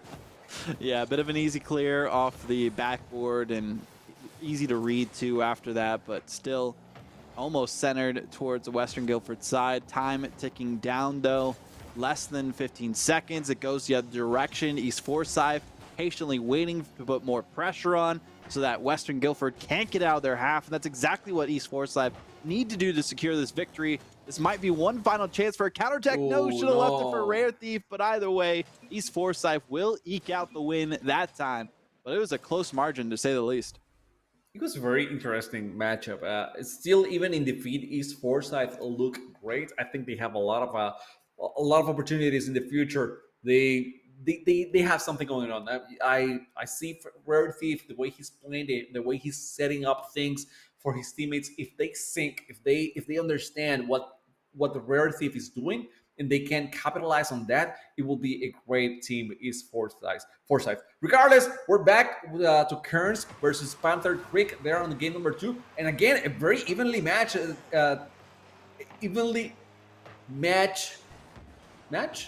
Yeah, No, that's not scoreline. right. That's scoreline. Thank you. No Thank worries. you. Yeah, I got you needed there, that. Chamaco. I needed that. Take a little bit of a breather, maybe sip some water, and just enjoy the match I'll for a do second that. here too. As Kearns I'll do Academy that. A doing all that they can. We got the full name now for Kearns Academy, as they are looking for a win in this series. They looked really good with Sunstrider too. What we saw before in that opening matchup against the side of Western Guilford B. So Western Guilford B got a win, but Western Guilford A in the last series that we just saw did not. So we'll see if Kearns Academy can get one here for their group. Because again, reminder, if you lose all your matches, unfortunately, you're out of the competition. But if you win at least one, should be guaranteed, I think, to make it into the bracket stage. At least is how things have been going so far with the rest of the group stages. But less than a minute remaining to see who is going to potentially get the lead here. Panther Creek, they need a game, especially for game differential, if it does go down to a tiebreaker after this. But nonetheless, the last minute remaining, still looking fairly even between these two teams, Chamaco. Pretty even until we see another Mossy double tap maybe happening here. I don't know. I don't know if Strider is gonna gift us that beauty, that present once again. It's so far Panther Creek having a tough time, having a rough time getting the clear from their end, moving forward now. But Sunstrider will catch that one, and this is scary. He's going in the air. He might go for the Ooh. pass. The ball goes back, and this is awkward for the dogs. They're gonna have to leave the Less than net 10 wide seconds. open. But baby Bazooka wasn't able to put it on the net. It was completely wide open. And now 2 seconds on the clock. Ooh. The ball is gonna touch the ground. We have the overtime. So close yet so far for Panther Creek to get their first game victory, but now they still have a chance. Golden goal opportunity in overtime. That's all it's going to take for either side to get the victory here. If Kearns get it, they shut down Panther Creek, make it so that they're 0-2, and fate is in their own hands again, depending on if they lose, their final series of their group. But both teams missing the ball for a second, giving some space to Tower, took their boost, and maybe taking a shot in a second, but couldn't get really the angle necessary for that one. I think everyone is very confused right now. Uh-oh. No, that was a pass. Oh, no. What's going on? What's going on? Sunstrider is trying to do too much instead of being on the right place. Oh, no, he's hitting the ball back now. I'm telling you, no, the trying own to goal. do too much. Trying to do too much. I'm telling you. That was not the play here, especially when you have two teammates that are not very used to these kind of situations. Oh, yeah, Demstog wasn't even really paying attention. It felt like there no movement from them whatsoever, and it will just go into the back of the net. I think they were trying to go for a bump/demo onto the player who was going for the ball, but wasn't necessary. You mentioned doing too much on that play, and that's exactly what we saw happen there. So instead, we will be going to a Game 3, Kearns Academy. They could have had this in a clean sweep for them, but fortunately, they are going to have to look at that Game 3 and where they can pick themselves up from there. I think the biggest thing was just a lot of odd rotations and challenges from both teams that led us to that OT. And then that's why it was an own goal afterwards, was just not the right timing from those players. So we'll get into this next game momentarily for Game 3 to decide who gets that victory and at least almost guarantees themselves a spot in the bracket stage. But still, that's got to hurt. I think Kearns Academy, they gotta go back to game 1. Yeah. The feeling that they had was so much better. They were they were rotating and not stepping into each other's toes. So try to do that once again, and not being not having Sunstrider try to do too much.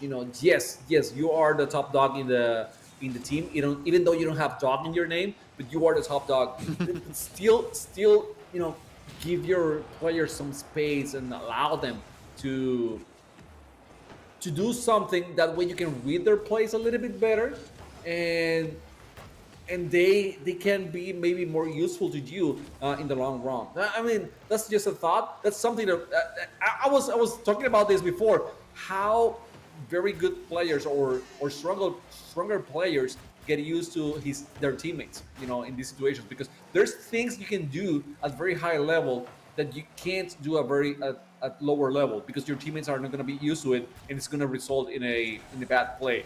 Hitting the ball backwards is an example. Hitting the ball towards the wall, that will come back to your net. That's also an example. Things, I mean, those things you can do at the higher level, but at a lower level, by no means, you can do that. Sunstrider trying to go for a wall pinch on that play, but Panther Creek doing really good for themselves to just shut down every chance to break out of the side for Kern's Academy, and now things are running away from Kern's Academy. Panther Creek doing everything that they can for this one, and making it that much more difficult for Kern's to do anything, because it's just been Sunstrider trying desperately to clear this away. The pressure that Panther Creek have been putting on them, it's just been insurmountable. Well, Waterball, we got a 1-0 lead now for Panther Creek. And it seems like Karens, they just can't find the rhythm. The rhythm that they had before, it's nowhere to be found. Let's see now, Sunstrider. We saw him with the Mastiff with a double tap, but this time around, Panther Creek is not giving him any chance to do any fancy stuff in the air. So I like it. I mean, they recognize the player, so they decided let's keep the ball away from him and not give him any space, so he can't be working too much with that ball. We're reaching the 3-minute mark, and it's Baby Bazooka with a shot with a bazooka towards the net, but it was Sunstrider on the net, very aware of the opportunity, and he got the save.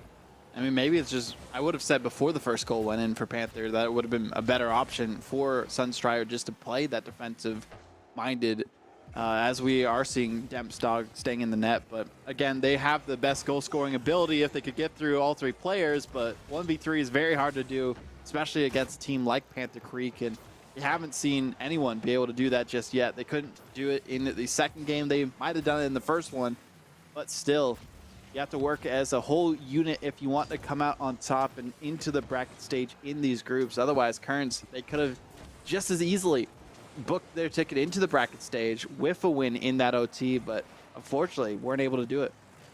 And you said it before. I mean, instead of having Dempsdog, well, you didn't say it with Dempsdog, but in some cases, instead of having a player be that eternal goalie, maybe use him to demo some other guys, right? Push forward, do something else, but not being stuck in there in the back and doing nothing, because that way, I mean, it's truly a 2v3 situation instead of being a 3v3. Ooh. And now you see that one. It's tough. Tower was able to tower that one over. I think it was Dempsdog on the net, and we have a 2-0 for Panther Creek. The advantage just keeps growing and growing as times moves forward.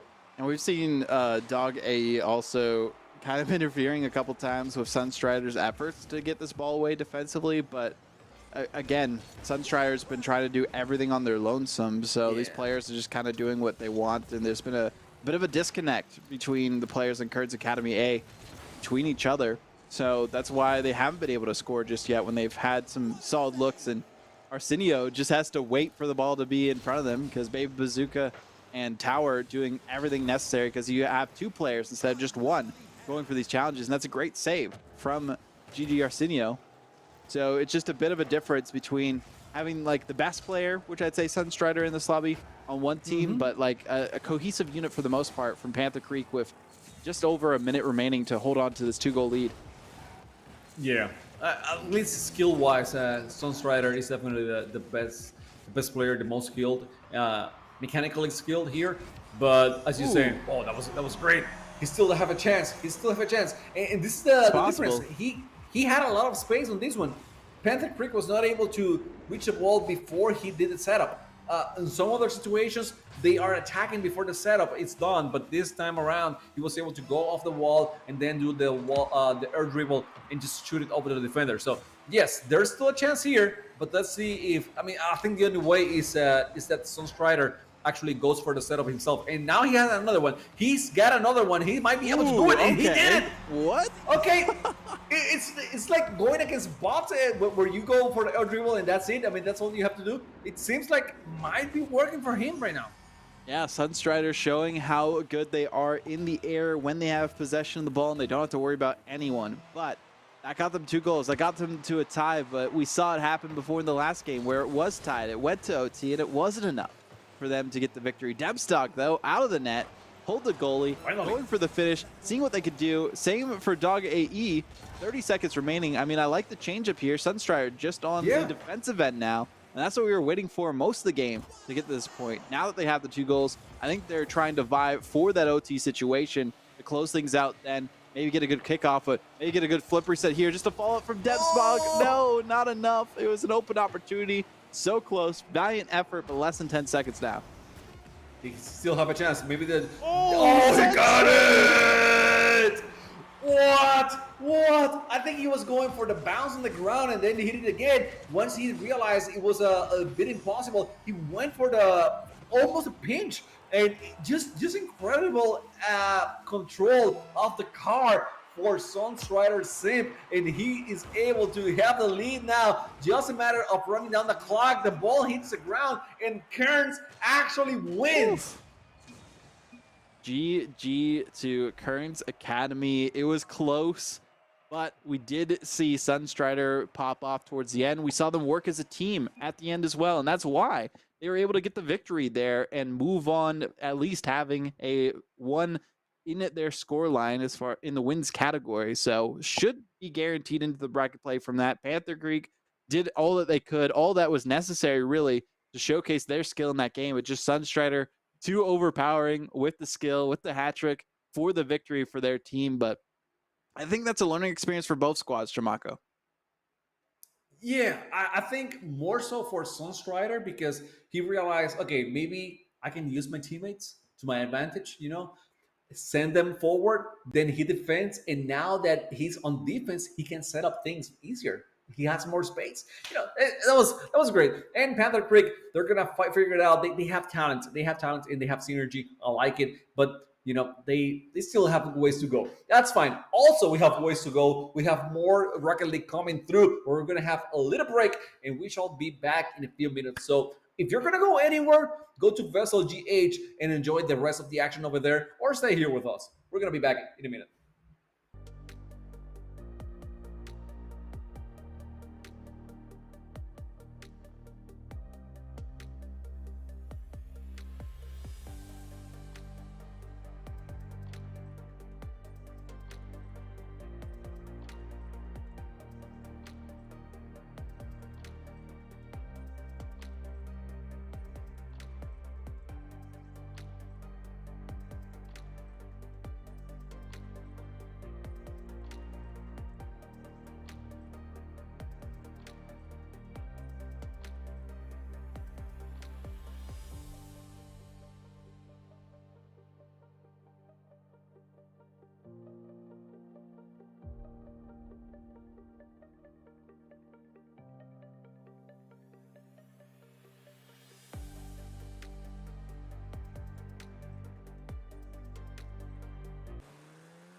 More action! We're back! We are Woo. seeing every side Team A here battling out against Concord High. And Concord High, I mean, doing great given that Agri side did a number on Agri side E. I'm sorry, C. They made it look easy against them, and now they're having a little bit more trouble, but still winning convincingly with a 3-1 score on the scoreboard.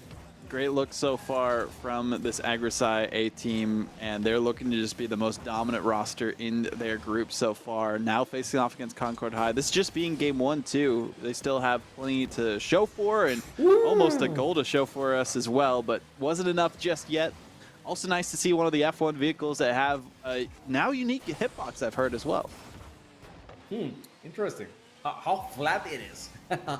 The hitbox, I mean, not the car. You obviously can see the car here. Yeah. Well, that might be the fourth one. That's so What? close. What a save by Ghosty. Oh. Another shot here by Catalyst, and that's going to be the fourth one for Agri side. Not enough for Concord High to stop that. So close at the end, but you did see Tarzan swinging away from the ball instead of into it, maybe into a tree or something, as it went right past them into the back of the net instead. 23 seconds, Agrisai A doing all that they really need to hold on to this lead, strengthening it in the last few seconds. They don't really need to do that necessarily because of the lead that they had was so strong, but they're putting all the style points in. A little bit of an own goal, but it was going in nonetheless, and Catalyst really strong on these shots. So, what I get from everything you said is that Tarzan didn't get the right bind. Yep. That's all I could get. Okay, good.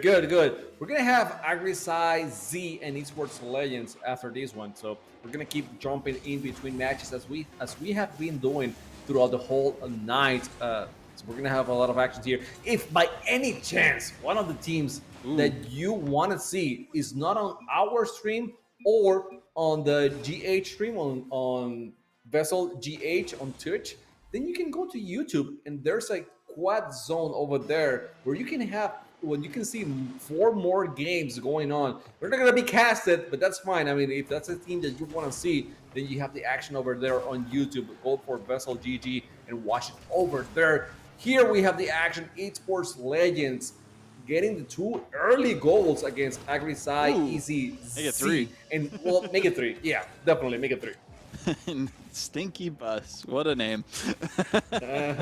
Stinky Bus, the Ka-Chow Kid, and Redman. I mean, the Ka-Chow Kid better be rocking the new, it's all I gotta say, or the new car, excuse me, but we'll see. No.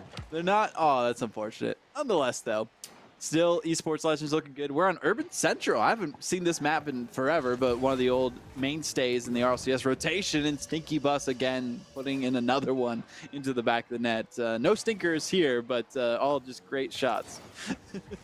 If you're surprised with the map rotation, yesterday we had the neon map. I don't forget the name. But there's one that is really flashy, really neon-y map. Tokyo? I forget the name. No, not Tokyo, not Tokyo.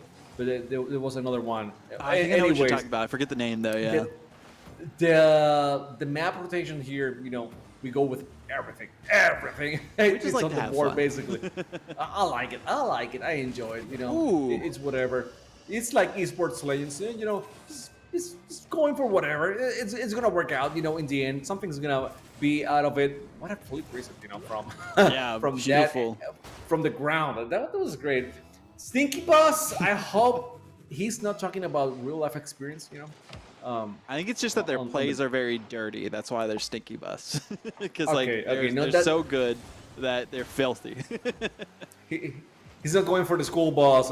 Just saying something about the transportation that he gets from home to school. Okay. Oh, might be another one off the backboard. There it is, a triple tap that time instead, though, with the follow through. Nice to witness that from them, and Stinky Bus literally just putting on a showcase for us in game number 1 against Agrisai ECC. Try saying that time, that 10 times fast. I won't. I definitely won't. But I'll leave it to you, okay? You can speak English way better than me. That's not me. Not me. Thank you. Well, one thing to note too, we didn't really talk about the exact number of goals that happened last time. I know we asked chat to talk about it and see what their predictions were for the A team against the C team that we are seeing on screen now. It was 16-0. So if you guessed that, you were correct, and you get all the brownie points. So congrats to you. If not, well, I wouldn't have guessed that personally. I would have probably said like 12, maybe 13, something like that. No, 16. The last one was apparently an own goal, unfortunately, for Agri and Psy ECC in that last series. And now 7-0 against them, 2 minutes into things. Esports Legends trying to see if they can eclipse that themselves, but the defense doing a little bit better this time. The Kachao kid, hey, they have the Kachao goal explosion. That's all that matters. At least, right? Well, one thing is, we are only 2 minutes in the game. We have 8 goals. That let us know that they are doing 4 goals every minute, basically. Okay, and that means that we can get 12 more. Are we gonna see too many? I don't think we're going to see 20. I think Esports Legends are like, if we score more goals, we're going to extend the game because the replays taking a decent amount of time. Also, shout out to the Canadian flag from Maverick Place. I like it. You know, any representation in here. But by the way, we have seen a couple of international flags. Brazil, Dominican Republic. Yeah, many different flags. I hope that they're actually players, students from those parts of the world. That will be amazing. Or they just like those places, you know? Maybe two. Who knows? Kachao hat trick on the board now. 3 times we have seen the Kachao goal explosion. And I don't think that's going to be the last here, Chamaco. Nah, we're getting double digits for sure. How much further into the double digits, I don't know, but yeah, it doesn't seem like Agri and Psy ECC has what it takes now for Esports Legends. I mean, when you have a school that allows their students to go with Esports Legends as a team for the school, what a name! You know they're legends. You know they're gonna be really good at the game. You do know they're going to be great at the game. I mean, we saw them in some of the other competitions. They were looking pretty solid for the most part. And now with almost 10 goals, that would have been an insane feat to get that last one there. But the Kachao kid gets it here instead. We talked about it. Wasn't going to be the last time we saw that goal explosion. Well, here it is right after the last time. 10 goals to 0. Aggregate Psy, ECC. I mean, there's a lot of footage that they could take from this one, but I think the most part is just the difference in skill level between these two teams. Kachao Kid and Stinky Bust really doing the most work. Redman, I mean, they have some work that they've been putting in, but really they've just been that third man in the rotation, supporting things, going for some assists here and there. And Agri Psy ECC, really, they aren't doing like terribly as a team. I think it's mainly just the mechanical difference between these squads than anything else.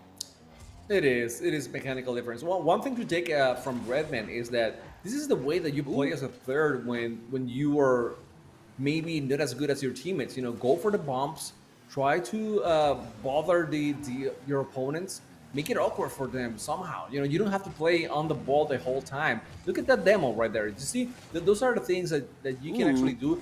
And if you're in school where there's a big gap in skills between the players, the teammates, then I think you can learn something from this interaction that Redman is having with the opponents on the game.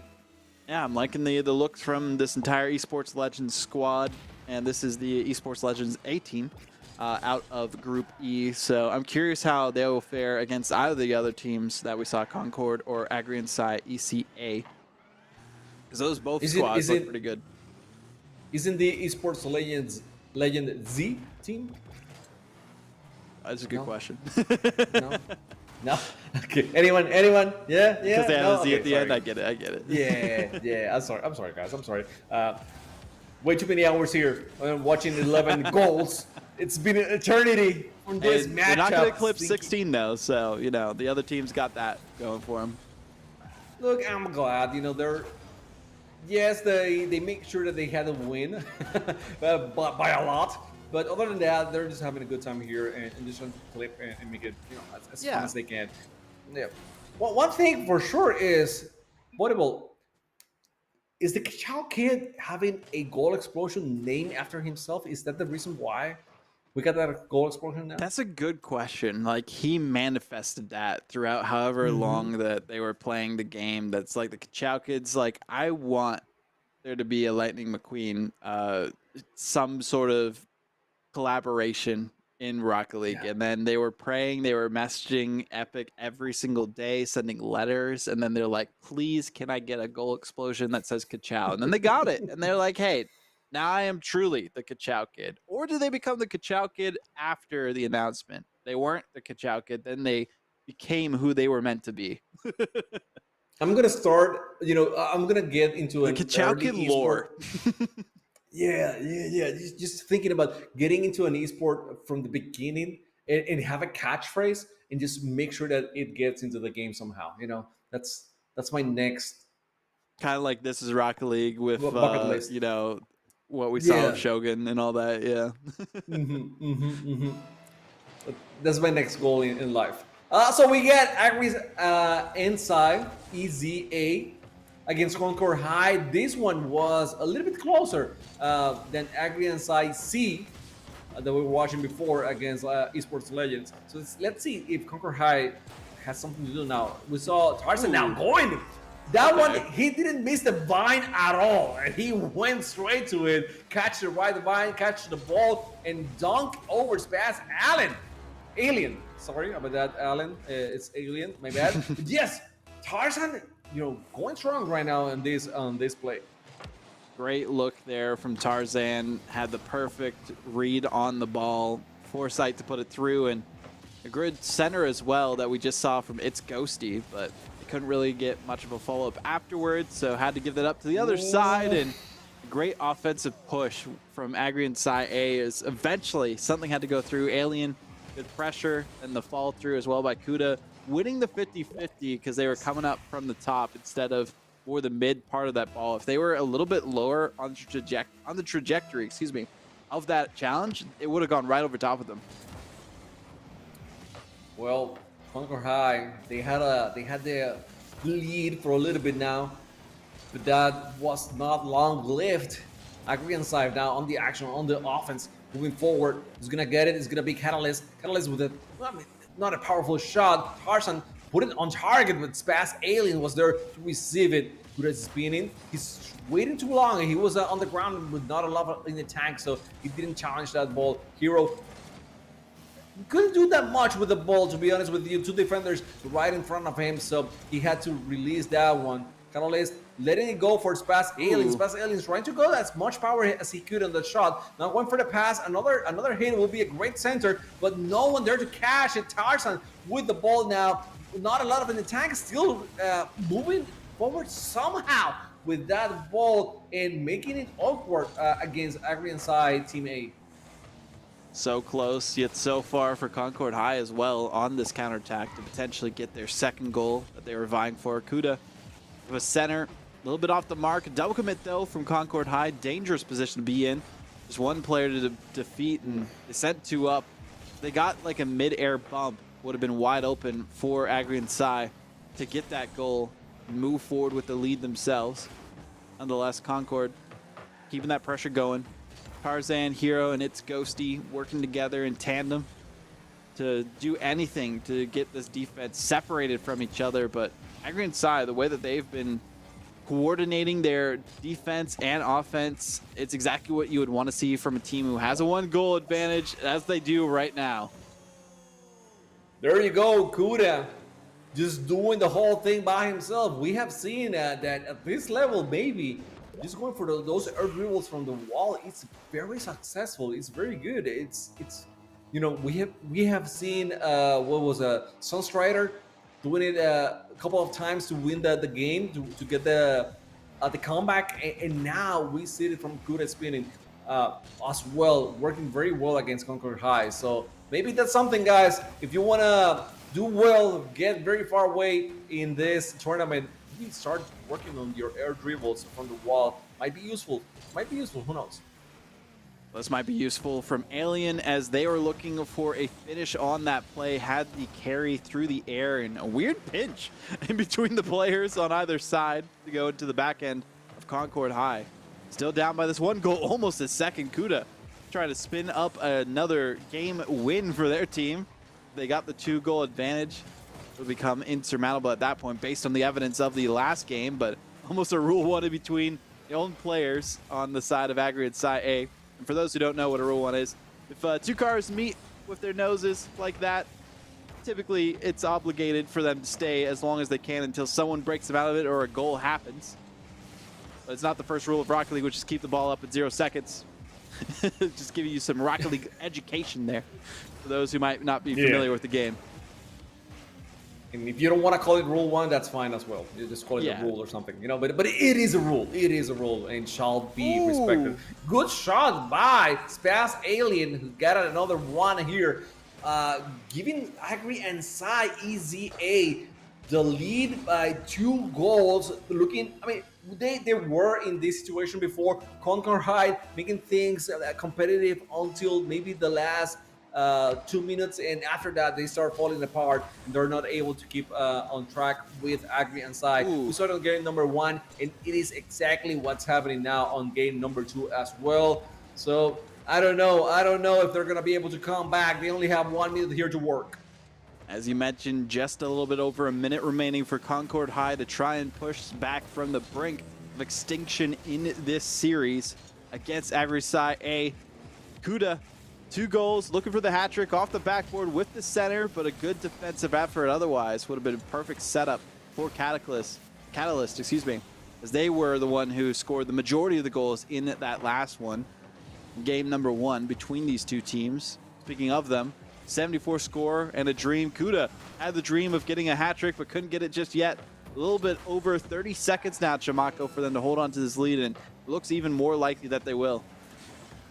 It seems like it. It seems like they're putting a lot of pressure. They're not allowing Concord to get an easy clear. Kuda with a great 50-50, but still moving forward. Ghosty with a shot on the net. It is Spaz Alien to save it. Spaz against Tarzan. Spaz winning by a little bit, and oh my god, that was a bad whiff at this moment. You can't be whiffing those. Concord High, they're trying to stay alive, but it's gonna be a little bit too late now. Last shot attempt, and the ball goes to the ground. Agri inside EC Team A was able to get the win here on game number 2. Just get the win in the series overall. And look at this. I mean, this is very close. It's very tight. The only difference is that Agri and Sai was able to actually, make the shots to connect them on the net. And Concord, they were shooting on the net, but they didn't have the same accuracy. And the passing plays really too, right? I mean, 2 assists there for the 3 goals that they had. Only one of them wasn't assisted. So that was the difference maker between them, was that they were able to work together in tandem to get those goals going forward. And we're not really going to go over to the Esports Legends game, as that one's pretty much over for the most part too. 5-0 currently in that game. Likely to be a similar story to the first one that we saw between those teams. But nonetheless, still great series across the board in all these groups that we've had so far. I mean, what's been your favorite series so far, Chamaco? I think I gotta go. I think it was East Forsyth against Western Guilford. Yeah, that was a really good one. Western Guilford A. That was that was a very well fought matchup, and I saw a couple of players that really impressed me. Rare Thief was doing really good. Mile was as well, playing really well. We can see the bracket. Hey. I mean, not the bracket, but the groups, how they're doing so far. So you can see in groups A and B how East Forsyth have been the powerhouse so far, and also Wake Leadership. We saw them on stream. They were strong. I'm not surprised they are 2-0. Yeah, looks good for the most part from what we saw. I believe that means they got a win over Western Guilford as well, because that one we didn't see, but we did see Kearns versus Panther Creek with that matchup. But nonetheless, still some good looks. I think actually Kearns should have a win there because they did win against Panther Creek. Nonetheless, that'll be updated as things go on throughout the competition. Group A and Group B looking good for the most part. But we have been looking at some great matches so far. We're going to be taking another break here in just a second. After that, we'll be back with some more action going on, I believe, to Group A, Western Guilford versus RJ Reynolds and Durham School of Tech versus East Forsyth for more of the Group A action after this break.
Hello. Well, we're back. We're We're back. back. Were you ready for that? Because I was. I don't know about you guys. Okay, I'm talking about the chat, not about volleyball. Yeah, I Okay, was staring so into we are space. here looking at the cats, fucking around, climbing the walls. We get another matchup here. It is Western Guildford A against RJ Reynolds. I've been told that RJ Reynolds have not been doing so great. If they don't win this right now, they might be facing elimination. Also, at the same time slot, we are doing Durham School of Tech against East Forsyth, and those two are perfect so far. So they are playing for. I think they're perfect. They're playing for seeding to see who's Exactly. going to be playing tomorrow or who's going to be playing on Friday. Which reminder, we still have streams on Friday, on Thursday and Friday. So be here if you're enjoying the action here of the high school Rocket League volleyball. So any chance for RJ Reynolds here against Western Guildford A? Possibly. I mean, they have to win this series or else they are knocked out of the group entirely. And on the other side of things, Durham and the East Forsyth squads are playing to see who is going to top the group. If Durham win, they'll top the group. If East Forsyth win, they will top the group going 3-0. So we could have a 2-1, 2-1, but head to head, I'm assuming will be the tiebreaker there. And Western Guildford, since they are 1-1, they odds are they're gonna have to be like second or third in their group, but they can't top their group at this point in time. So Western Guildford already with a goal in the opening 7 seconds as we were tuning into this matchup. So kind of goes to show what we can expect from this series likely and why RJ Reynolds might be 0-2 currently, but it is still in their hands if they want to come out on top and make it out of their group. And I was talking about these teams specifically when you ask about the matchups that I like the most. And yeah, I want to see here Rare Thief and Missing Mode try to combine themselves a little bit more to see if they have more success than they did before. So far, I mean, yes, they already had one goal. Battling it out against RJ Reynolds, maybe I thought that RJ Reynolds, since they didn't have any wins, they will be an easier opponent. But so far, making it dirty. They're going for the bombs. They're having a lot of physicality, which is something that actually helps a lot here in Rocket League. That is so important to go for those bumps, those demos, and just disrupt the other team so that they can't be on their A game. It frustrates them too and makes it so that they aren't as prepared for some of the challenges that'll face them throughout the series. But one of the challenges right here for Krelevator, interesting name, I like it though, is going for that challenge was that they didn't have any boost. If they had some, they could have cut in and gone for a shot. Lotus Boinky doing everything they can to pirouette in the air and try and style on Western Guildford A, but still no goal in sight for them. Speaking of goals though, Rare Thief with the second one for their team. Rare Thief taking advantage of East XP. He saw estimated XP was estimating too much on the ground, just waiting, giving Rare Thief a little bit too much space. That's one of the things where you actually need some experience from your teammates saying, okay, challenge that one, go move out of the net, so he can gauge a little bit better when it's a good time to move around and or stay in the net. So communication, guys, it is key here at this. I mean, at any level of Rocket League, but especially when you have teammates at different skill levels. I have said it many times so far this night. I'm sure I'm gonna say it still throughout the week, and I'm not gonna get tired because I think at this time, Rocket League players in high school, they need to understand that communication is a big part of teamwork. That they do need to figure that out as they go through these tournaments into the bracket stage tomorrow for those who don't top their groups and into the quarterfinals for those who do on Friday. Really goes to show how important that communication is going to become increasingly so as they go against harder and harder opponents till we only have one winner at the end of it all. Nonetheless, though, Western Guildford making a good case for themselves, and that's the second ground pinch we've seen. I guess ground pinches are pretty popular these days. I guess, I mean, if you leave enough space, yes, just go for it. And he actually put a lot of power on that ground pinch, the goal being at 70 miles per hour. So, I mean, we're making notes here, Volleyball. We have air dribbles, they worked, ground pinches, they worked, bumps and demos, they worked. So Ooh, he's just putting a few things here on the table for anyone who is listening and trying to get better here at the VESL North Carolina State Tournament. gotta work on those mechanics and your aerial game as well, as we're seeing here from Rare Thief, somehow able to carry that right over top of the defender, got the center, but no, a little bit of a delay on the challenge there from their teammate. So here comes the counterattack from Lotus Bunny, who missed the challenge too. Would have had a perfect double tap to get that through on that one. I'm still liking the looks from both these teams, even though it is a 3-goal differential with 30 seconds just about left on the clock. RJ Reynolds, even though they're 0-2, they still have decent skill. We've seen some coordination from them. It really just comes down to like boost management, being overwhelmed a bit by their opponents at this point in time. Yeah, I agree. Obviously, estimated XP is maybe a little bit lacking in the experience department, but Lotus Boinky, you can see he's got something. He's going for the same play over and over, Ooh. but it's fancy. It looks great, and for Elevator, very good awareness of his pace.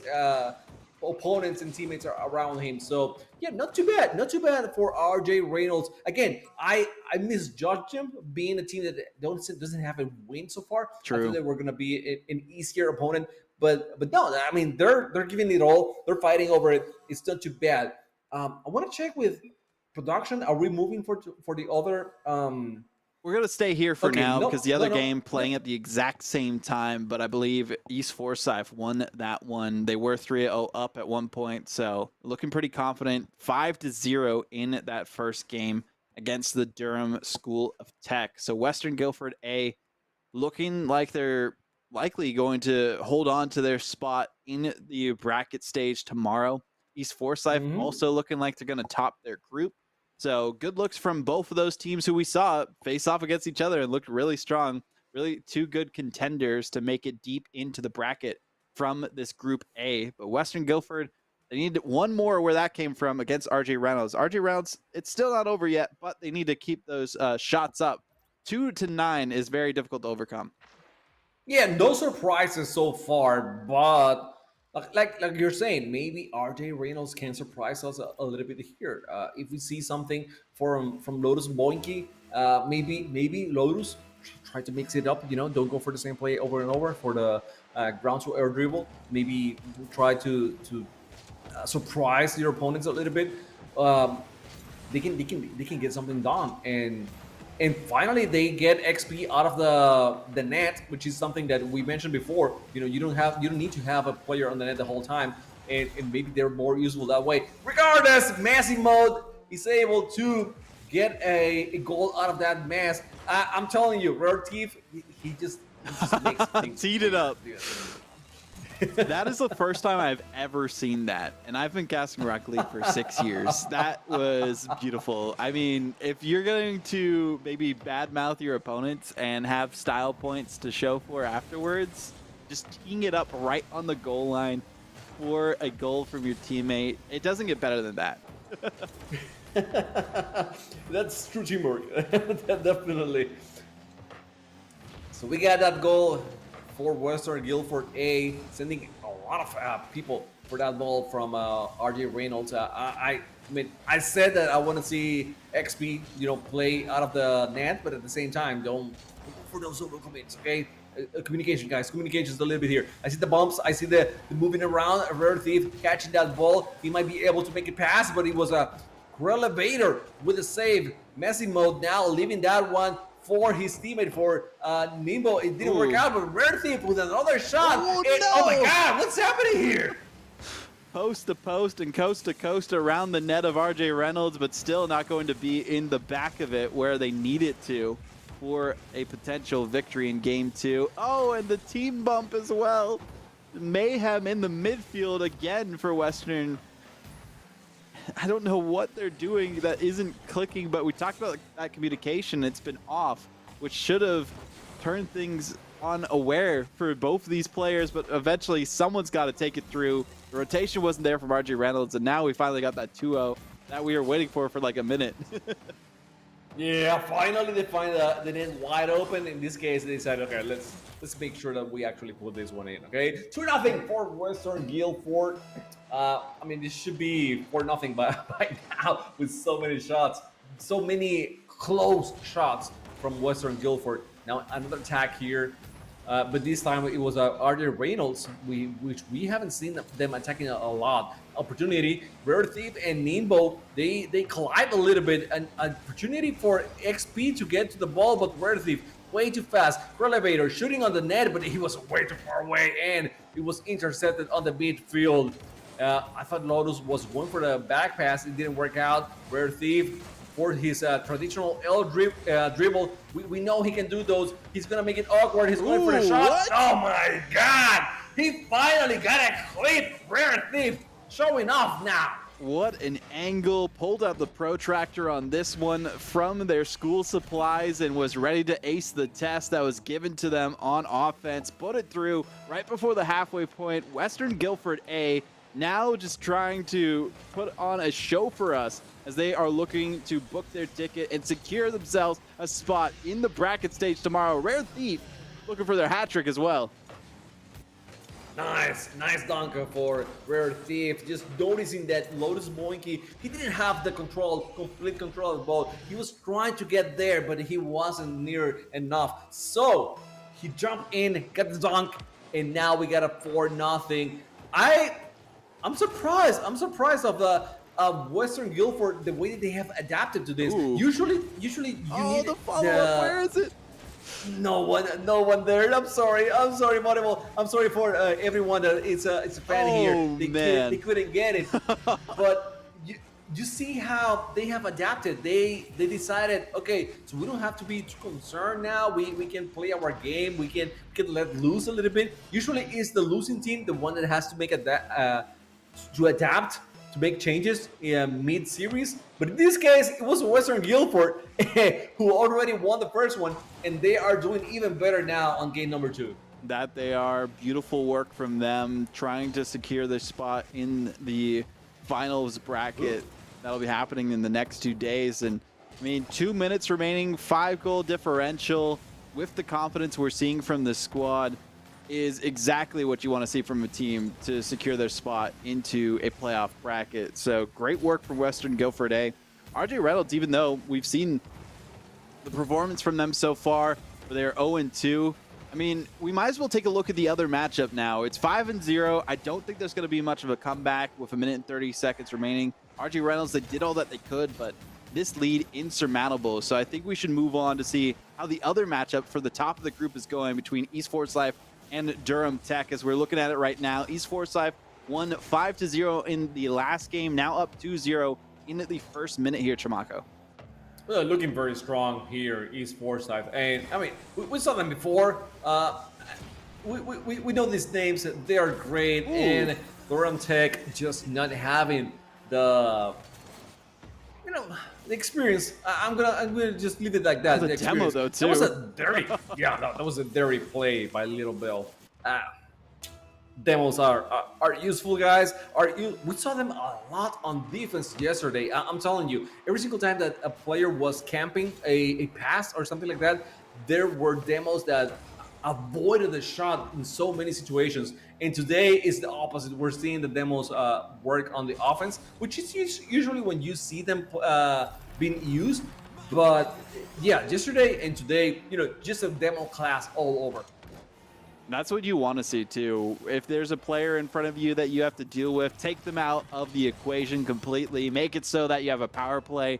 And that was a great angle too from the drop down of the ball to go into the back of the net for that goal. The first one, I think, of the series for Durham Tech. So East Forsyth looking pretty solid here.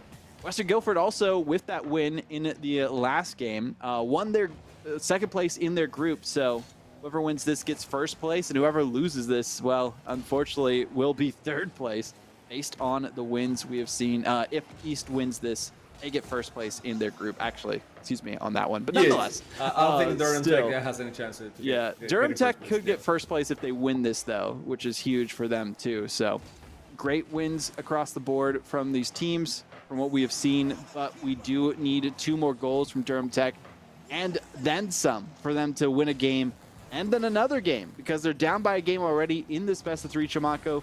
Odds are against them, but we still have plenty of time on our hands.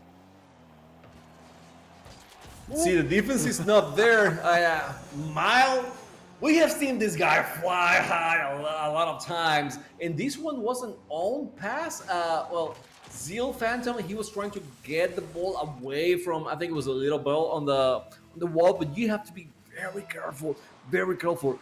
This is one of the things that I was saying before. Like, you can do maybe in higher ranks, hit the ball that way, and it's not gonna be a big deal because people are gonna be paying a lot of attention to it, and they can fly very well and get to the ball faster than the offense. But in this case, the attackers, you pass it in that place, and Mile, he's gonna be there. He's gonna be waiting for it, and your teammates might not be able to recover as fast as you need.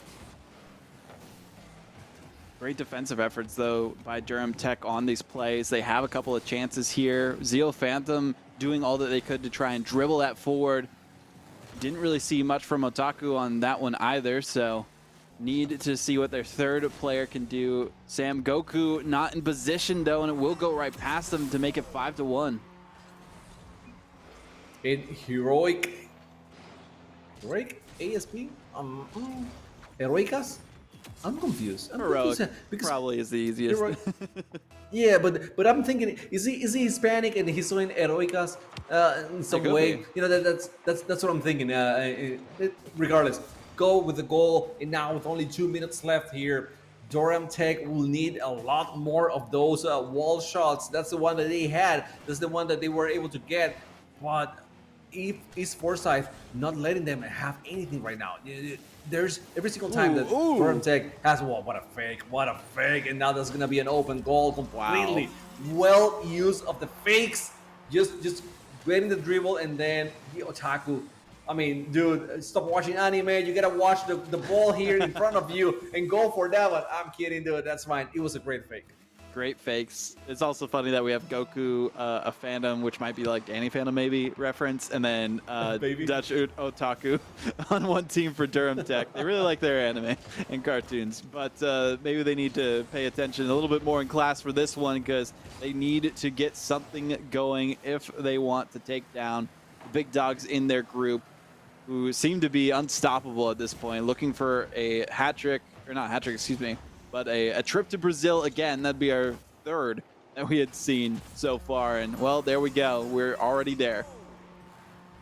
We are. East Forsyth, a force to be reckoned with. They are showing all the offensive galore that they have. Passing plays, individual plays. They are doing it all in this matchup. Durham Tech trying their best to just survive a little bit here, but pressure is way too strong, and now it's gonna be a bump. No bump. Okay. Actually, he was going for the bump, but no need for that. He was able to just score and go through. We got an 8-1 now. There's only 1 minute left. This is gonna be it. I mean, it is. Yeah, it's basically over at this point. We can call it. Yeah. We just have to go through the last minute of regulation for just so that we can show you the rest of the game at this point in time. But still, great looks across the board for all the teams that are out there so far. Some booking their tickets into the rest of it. Some who have unfortunately fallen, like we saw with RJ Reynolds. But still, great looks from the top teams. And I'm so curious what the bracket is going to unfold, because we've seen the competition as the days have developed. We've seen the best of the best teams that are out there, and we only have 2 more matches to go after this one, Chamaco. Aggregate and Psy ECA versus Esports Legends A, which is going to be an amazing one. I can't wait.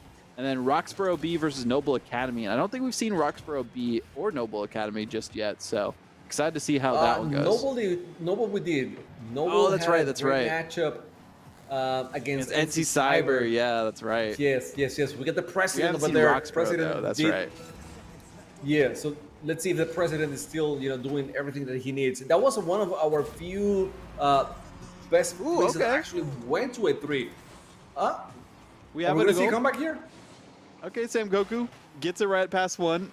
It's funny in the chat, Zeal Phantom raises the white flag. I get it. Yes, Pretty much yes. over at this point. 25 seconds, having to overcome 7 goals. Not possible, but, it would be crazy to see them get all those kickoff goals and have like the highest scoring game almost that we would have seen on the stream itself. But less than 15 seconds to go. I mean, might as well wait here towards the end of it. Then after that, we head into a break, but less than 10 now. Maybe one final goal to make it 10. There it goes for Mile. Yeah, there you go. 5 seconds on the clock. There's still technically a chance for another goal here too, but we'll see if they take it, Shimako. Yeah, we can make a goal in 4 seconds technically. That's I think that's how fast we can do it in Rocket League. Yes. So I mean, have you been able to? Well, actually, if you get a pinch from the 2 attackers, then maybe you can do it a little bit faster. But that's about it. Usually about 4 seconds. So maybe the 11th here.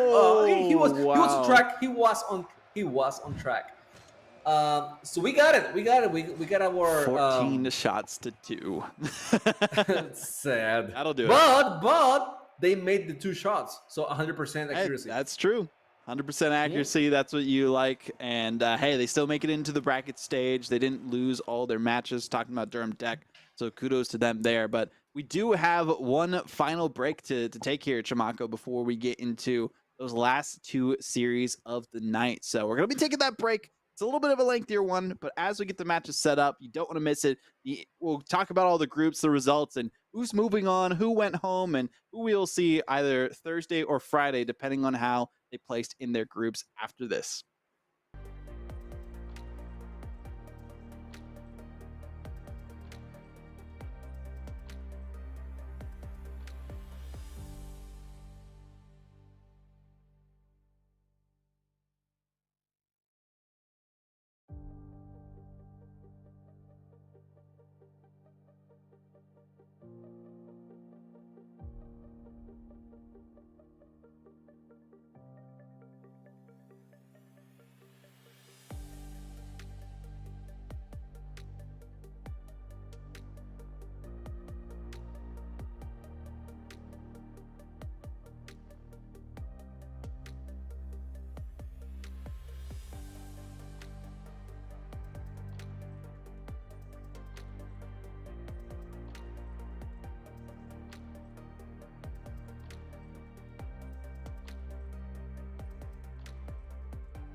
Here we go, guys. We got the last round of the night. It is going to be Agri and Sai Easy Team A against Esports Legends.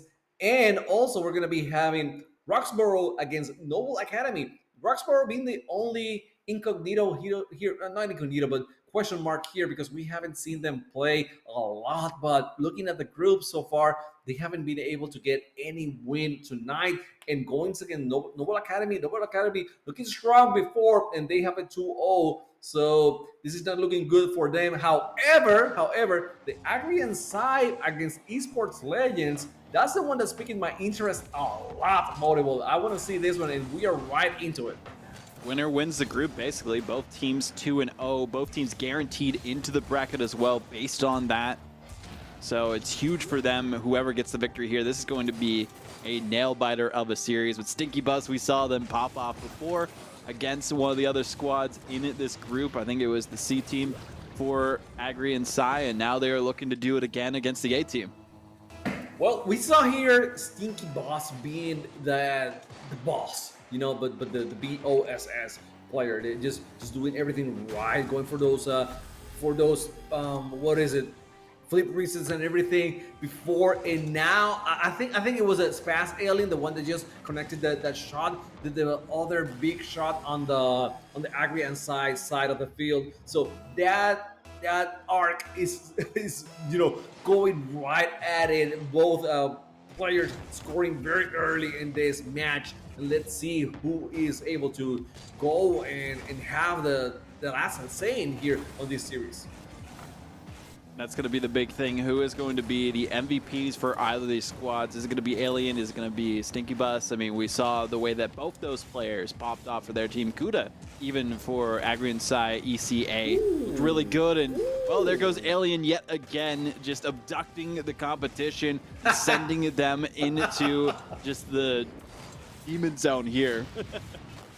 I like it. Yeah, the combination between the two of them really well. We also saw Cash Out Kid being very good in some situations offensively. So let's see, maybe he will be able to help Sneaky Boss a little bit on this matchup. Redman was no slouch. He was doing all the bumps, all the demos that he could do as well. Might be needed here against this Agri and Sai ECA team.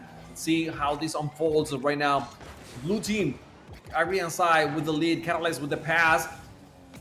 They couldn't wait until the ball get into the net, so they just had to roll it over. That wasn't a bad play actually. Just avoiding the clear and still having the ball in their hands. There's Kuda spinning way high over one defender, leaving the ball for Spaz Alien. Spaz Alien is too far away. He noticed that Kasha Kid was had the shot on the net, and what a bump there to remove Stinky Boss from the play. That was not calculated, but still very useful.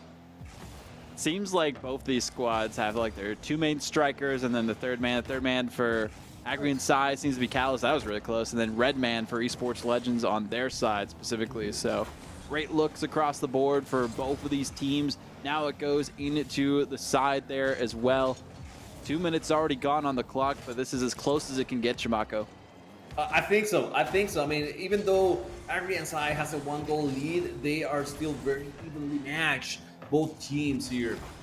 Going for the clear. Kuda is not going to allow it. Spaz Alien waiting for it, waiting a little bit too long. Still moving forward now from Esports Legends. It's going to catch a kid catching the ball, going against the wall. He knows he got to go on defense, but he's been a little bit too far away. He couldn't stop a break in on time, and the goal goes in from Kuda is spinning.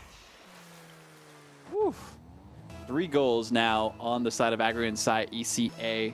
Great looks across the board from these players, but we got to see what they can do from it then on out as well. 2:25 on the clock now. Half the game already gone. Esports Legends, they started off strong with that first goal from Stinky Bus, but we really haven't seen enough synergy from this team when they're facing off against another top dog in their group.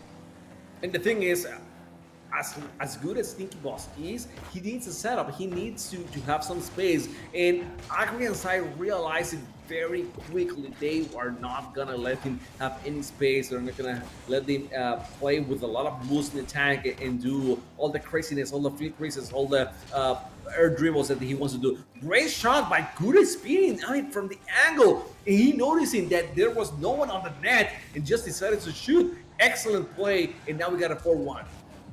That we do. 4-1 in the back of the net there. Agri and Sai ECA, I mean, this goes to show why they were able to 16-0 their C team that was facing off against the other competition here. And Esports Legends, even though they are also 2-0, they dominated the rest of their group going into this matchup.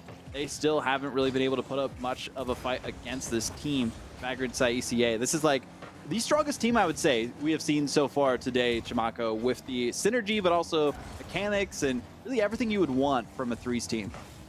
I agree with you. I agree with you. And this is sometimes very hard to tell between the teams that we're watching. But right now, since we have a clear opponent that is strong as well in Esports Legends, we can confidently say that yes, Agri and Sai, they're looking at like the best team that we have seen on stream today, the way they're playing. And I agree with you. You know, the synergy is there. They know what they have to do. They have the roles very clearly, and they are actually following those roles, right? They like no one is trying to do something out of their comfort zone, but at the same time not trying to get on the way of anyone else. So really, as I say that, you know, a little bit of mishap, but it happens to the very best. Ooh. So not a big deal. Yeah, not a big deal, unfortunately, there.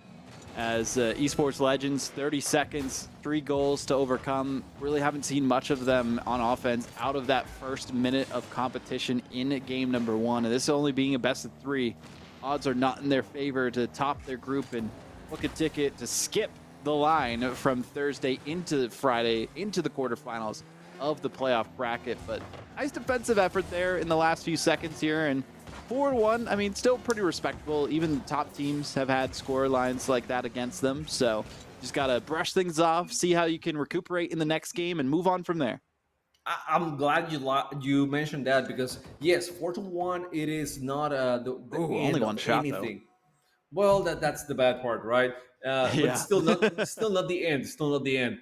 Some teams they just have a Bad rough start. start. Yes, and they're able to come back from that. It's just a mentality thing. But I still think that Esports Legends, they do have what it takes to do a little bit better. Now this one, I think Noble Academy. Well, they should be able to get into the game pretty easily based on, but this is just based on results from Roxborough, but we don't know yet. We saw a team that wasn't doing too good before, and then they end up being not so bad. So maybe that's the case now. I don't know. President Gray Again, showing so up good. here. Yep. Gray's just been the #1 striker for this Noble Academy A team with the way that they've been performing. And hey, they've got the Kachao goal explosion. So we didn't see any of those in the last game. Well, we have a lot of that from Noble Academy A. And Noble Academy, this is for them also to top their group, I believe, as well. They're 2-0. So if they get this win, they will have gone undefeated against everyone in their group. Roxborough, I think it still might be possible, depending on how the results go for the other match that is still happening in the background for their group, if they do manage to take down Noble Academy A to book a ticket. But it will be tough to do just that. So Roxborough mainly just playing to see if they can get a win at the end of the day. Noble Academy, they need this win to top their group too, with how they've been performing. And what a performance there from Gray for President. A hat trick already. Mm-hmm. Going for the double tap, missing just by hair, right? It was a great shot, and being able to read that bounce from the post is tough one. I don't know if he was actually able to read it or just being on the right place at the right time by any chance. But you know, still a goal here for the president. He is still looking very, very strong, the strongest on the squad so far. In Roxborough, not being able to do anything about it. Another goal for Mr. President. He has 4 so far, the same as the team. So just scaring the team to victory. That they are 4-0 already. Still plenty of game to be played too. Roxborough B. What a saving in the chat too. I mean, you got to have fun with it as you are. But Yeah. still, even with that, it's a tough look for them. They're just getting dribbled on top of every time, and it's just the same player scoring every goal. They're standing great, and that's it. Like, okay, great, just go, have fun, do your thing. Yeah. And well, it's working so far. So I'm not gonna complain about that. We knew it. We knew it. It was gonna be a tough endeavor for Roxborough. I mean, it's a tough one for almost anyone. And that's the thing. What we're gonna see tomorrow and on Friday, we're gonna see these teams being tested against the very best from each group, right? So hopefully tomorrow and the day after, we're not going to be seeing these blowouts as much as often, or at least we're going to be able to tell what teams are really that strong. They look strong on Monday or on Tuesday, but are they really that strong? Are they really that good? That no one that untouchable? So those are the questions that are going to be answered tomorrow and on Friday. Well, we'll see what happens then, but right now the question is how many goals we will see from Noble Academy A with the performance we have witnessed from them in the past, and now we are seeing on the field here for the first of likely 2 games based on the way things have been progressing for this squad. Now there goes another 7-0. Will we get another trip to Brazil? But I believe we do have the other series going on at the same time. So let's take a look over at the Agri and Psy matchup there between the 2 top teams. Just got started a little bit over 30 seconds into it, almost a goal already. Would have been the perfect time to tune in here, but this is between the 2 top dogs in their group. I thought that esports was a little bit more aggressive than they were before, but then as soon as I was thinking that, they put the foot off the pedal a little bit, and that's what allowed Agri and Sai to get the clear and control the ball a little bit more. So I want to see esports legends, be faster, be more aggressive. I think they can do it. They have the skills to do so. As I say that, a miss on the net allows Space Alien to actually get that goal. Alien has just been popping off left and right for this Agri and Psy ECA team. Beautiful performances across the board from every single series we have seen them in up to this point. Catalyst, I mean, they were doing really good in the first showcase of this squad, but I like how they've taken more of a back foot role. You see Alien go for the demo too. We talked about the demos in the last game between these 2 teams and how integral of a role they played for getting the lead for Agri and Psy ECA.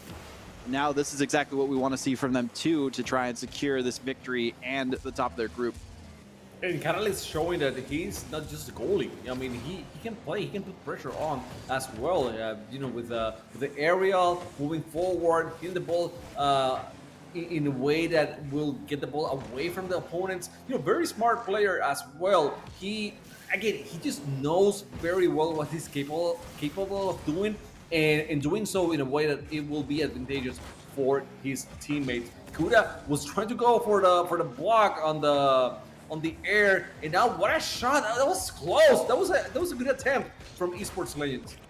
Beautiful attempts, to say the least, there from Esports Legends, but they need more than just great attempts. They need the finishes to take down this top team that they are facing off against. They have the shot, and that was actually a great placement from Stinky Bus on that play. If it was any closer to the center, it would have been stopped by that defender. Excellent. We know he's a great player. We know he has the skills. He just didn't have the opportunities on game number 1. But right now, he showcased what he can do, and hopefully that boosts the morale of the rest of the team. Need to see what the Ka-Chow kid can really do too. We saw a lot of them in the last series from Esports Legends, but we haven't seen a single goal from them. It's only been Stinky Bus that scored the 1 goal each time for their team in this series so far. So everyone needs to be putting in their effort to get this victory for them. Ka-Chow kid on defense gets the challenge forward. Do see Redman going for a bump too, and that leads things open a little bit for Stinky Buzz, but not enough for that second goal, a fateful goal that they desperately need and want so that they can take this to a game 3. Time ticking down, and so is the chances for Esports Legends to stop this here. But it is a good thing we moved on from that last series. It apparently ended off at 11-0 in that first game between the side of Roxborough and Noble Academy. So that was the magic number. Gotta say, I'm not surprised, but still, there's some times for more goals in there.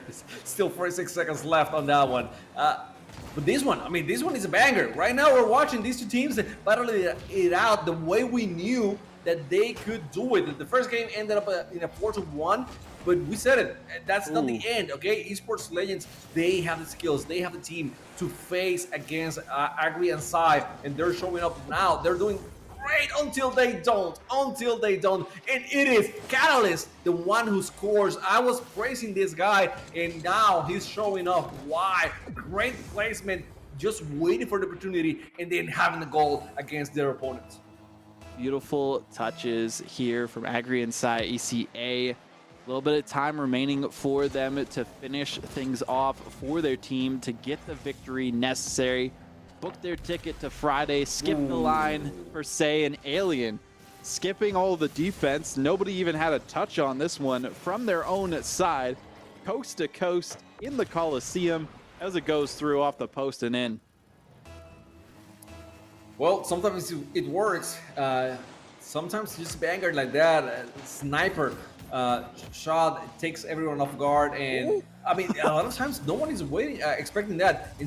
Alien is a sharpshooter. He can shoot from anywhere in the field. We just saw it there, but still a minute left. And I said it before. Volleyball. I said it. These guys, they don't quit. They play until the very end. So I want to see Esports Legends here play until the very end. Less than a minute to go. Esports Legends looking for some sort of hope. Will it be Stinky Bus able to lead them to the promised land? That is another goal and then some to at least force an overtime situation. We've only saw like one overtime, which I'm kind of surprised by, but there's been a couple of chances here and there. Defense too strong on Agri and Sai ECA for anything. Push past them. Oh, a little bit too high. Too much shrimp on the Barbie there for Chow Kid to put that into the back of the net. As time and the hopes and dreams and chances of Esports Legends are dwindling down. Okay, a 1v2 situation. Catalyst with a great block. Another shot from Chow Kid, but no, it's nowhere near. And the time is ticking down. The pass is good, but Alien was waiting for it, and that is it. Nothing's gonna change here. I mean, maybe the scoreboard will change a little bit, but the final result will be Agri and Sai EZA getting the win here and proclaiming themselves the best in the group. 9 shots. We saw just, I think, 1 or 2 the last time from Esports Legends where they were just shut out completely, but they put on the pressure. They did everything they can. They had more touches. But the demos, look at that, 6-1. I think that was the biggest difference maker apart from the goals. And again, keep talking about these assists. We keep talking about this communication. Got to work together with your team. It was mainly a Stinky Bus going for challenges on the side of Esports Legends, and it just did not work out at the end there, unfortunately, for the team. But hey, they're still in the bracket stage tomorrow. They still have plenty of competition to go for this tournament. And I mean, I'm excited to see where all these teams fare during that bracket stage, Chimako. Yeah, that's the interesting part. Now, we have these teams. Agri and Sai, it's looking like one of the best teams. But then we have Garinger A. We had, I think it was a Rocky River. I think it was another one that was really good. So we have a bunch of teams that have impressed us, and I want to see it. I want to see, them clashing against each other. Yeah, it is. And it's a whole state, all the other schools that have been here. And that's the biggest part for me, the approach from the schools, sending all the teams, everyone, over 100 teams here. So many in just one state. So many times we do tournaments and we don't get that many teams. It's open tournament for everyone. And this time around, schools just sent every single team that they had, A, B, C. It doesn't matter how experienced you are. We're going to send everyone there so you have a good time and enjoy this opportunity. 96 teams is how many we have, if my math is correct, based on the amount of groups that there are, which is just insane to think about, that many teams showing up for this competition. Only 3 out of each group moving forward from then on into the bracket stage or into the quarterfinals if they top their group. But you talked about, Chimako, so many great teams so much great competition and such a great day of Rocket League that we had today. But we still have a couple more to go. Any final thoughts from you before we send things away for the night? That last matchup that we did have that was still going on. Roxborough B and Noble Academy. Noble Academy are taking that one in stride based on the Yeah. skill that they have showcased so far. So a little bit of an update for y'all on that one too. Yeah, no surprise that's the case. We're gonna have more action. I said it Thursday, Friday, same time, same two channels. Vessel GG, Vessel GH, and also on YouTube, Vessel GG as well over there on YouTube. So thank you everyone that has been here. This is time on the production, even with the Google thing. You know, you were great, man. Thank you so much. Thanks, Google. Volleyball Not sponsored here. by the Volleyball Heal and Novanta as well, making time to help. Just because Birdlight and Monkey Man were not able to do so. So thank you so much, guys. And we're gonna see you tomorrow with all the action. It's action packed from 6 to 9. There's little to no time of wait. I mean, we have been going like all the time. Even we even have cats in here on the chat. So well, I mean, They're sleeping now, but yep. It was great having you, Audible. It was really great. Thank you so much. Well, thank you for having me, Chimako. Thank you for those who have tuned in today. And thank you for all the competitors who have made their way either into the bracket or back home where they are resting and waiting for the next season of competition. We'll see you tomorrow with some more bracket action here for VESL Rocket League, and we'll see you then.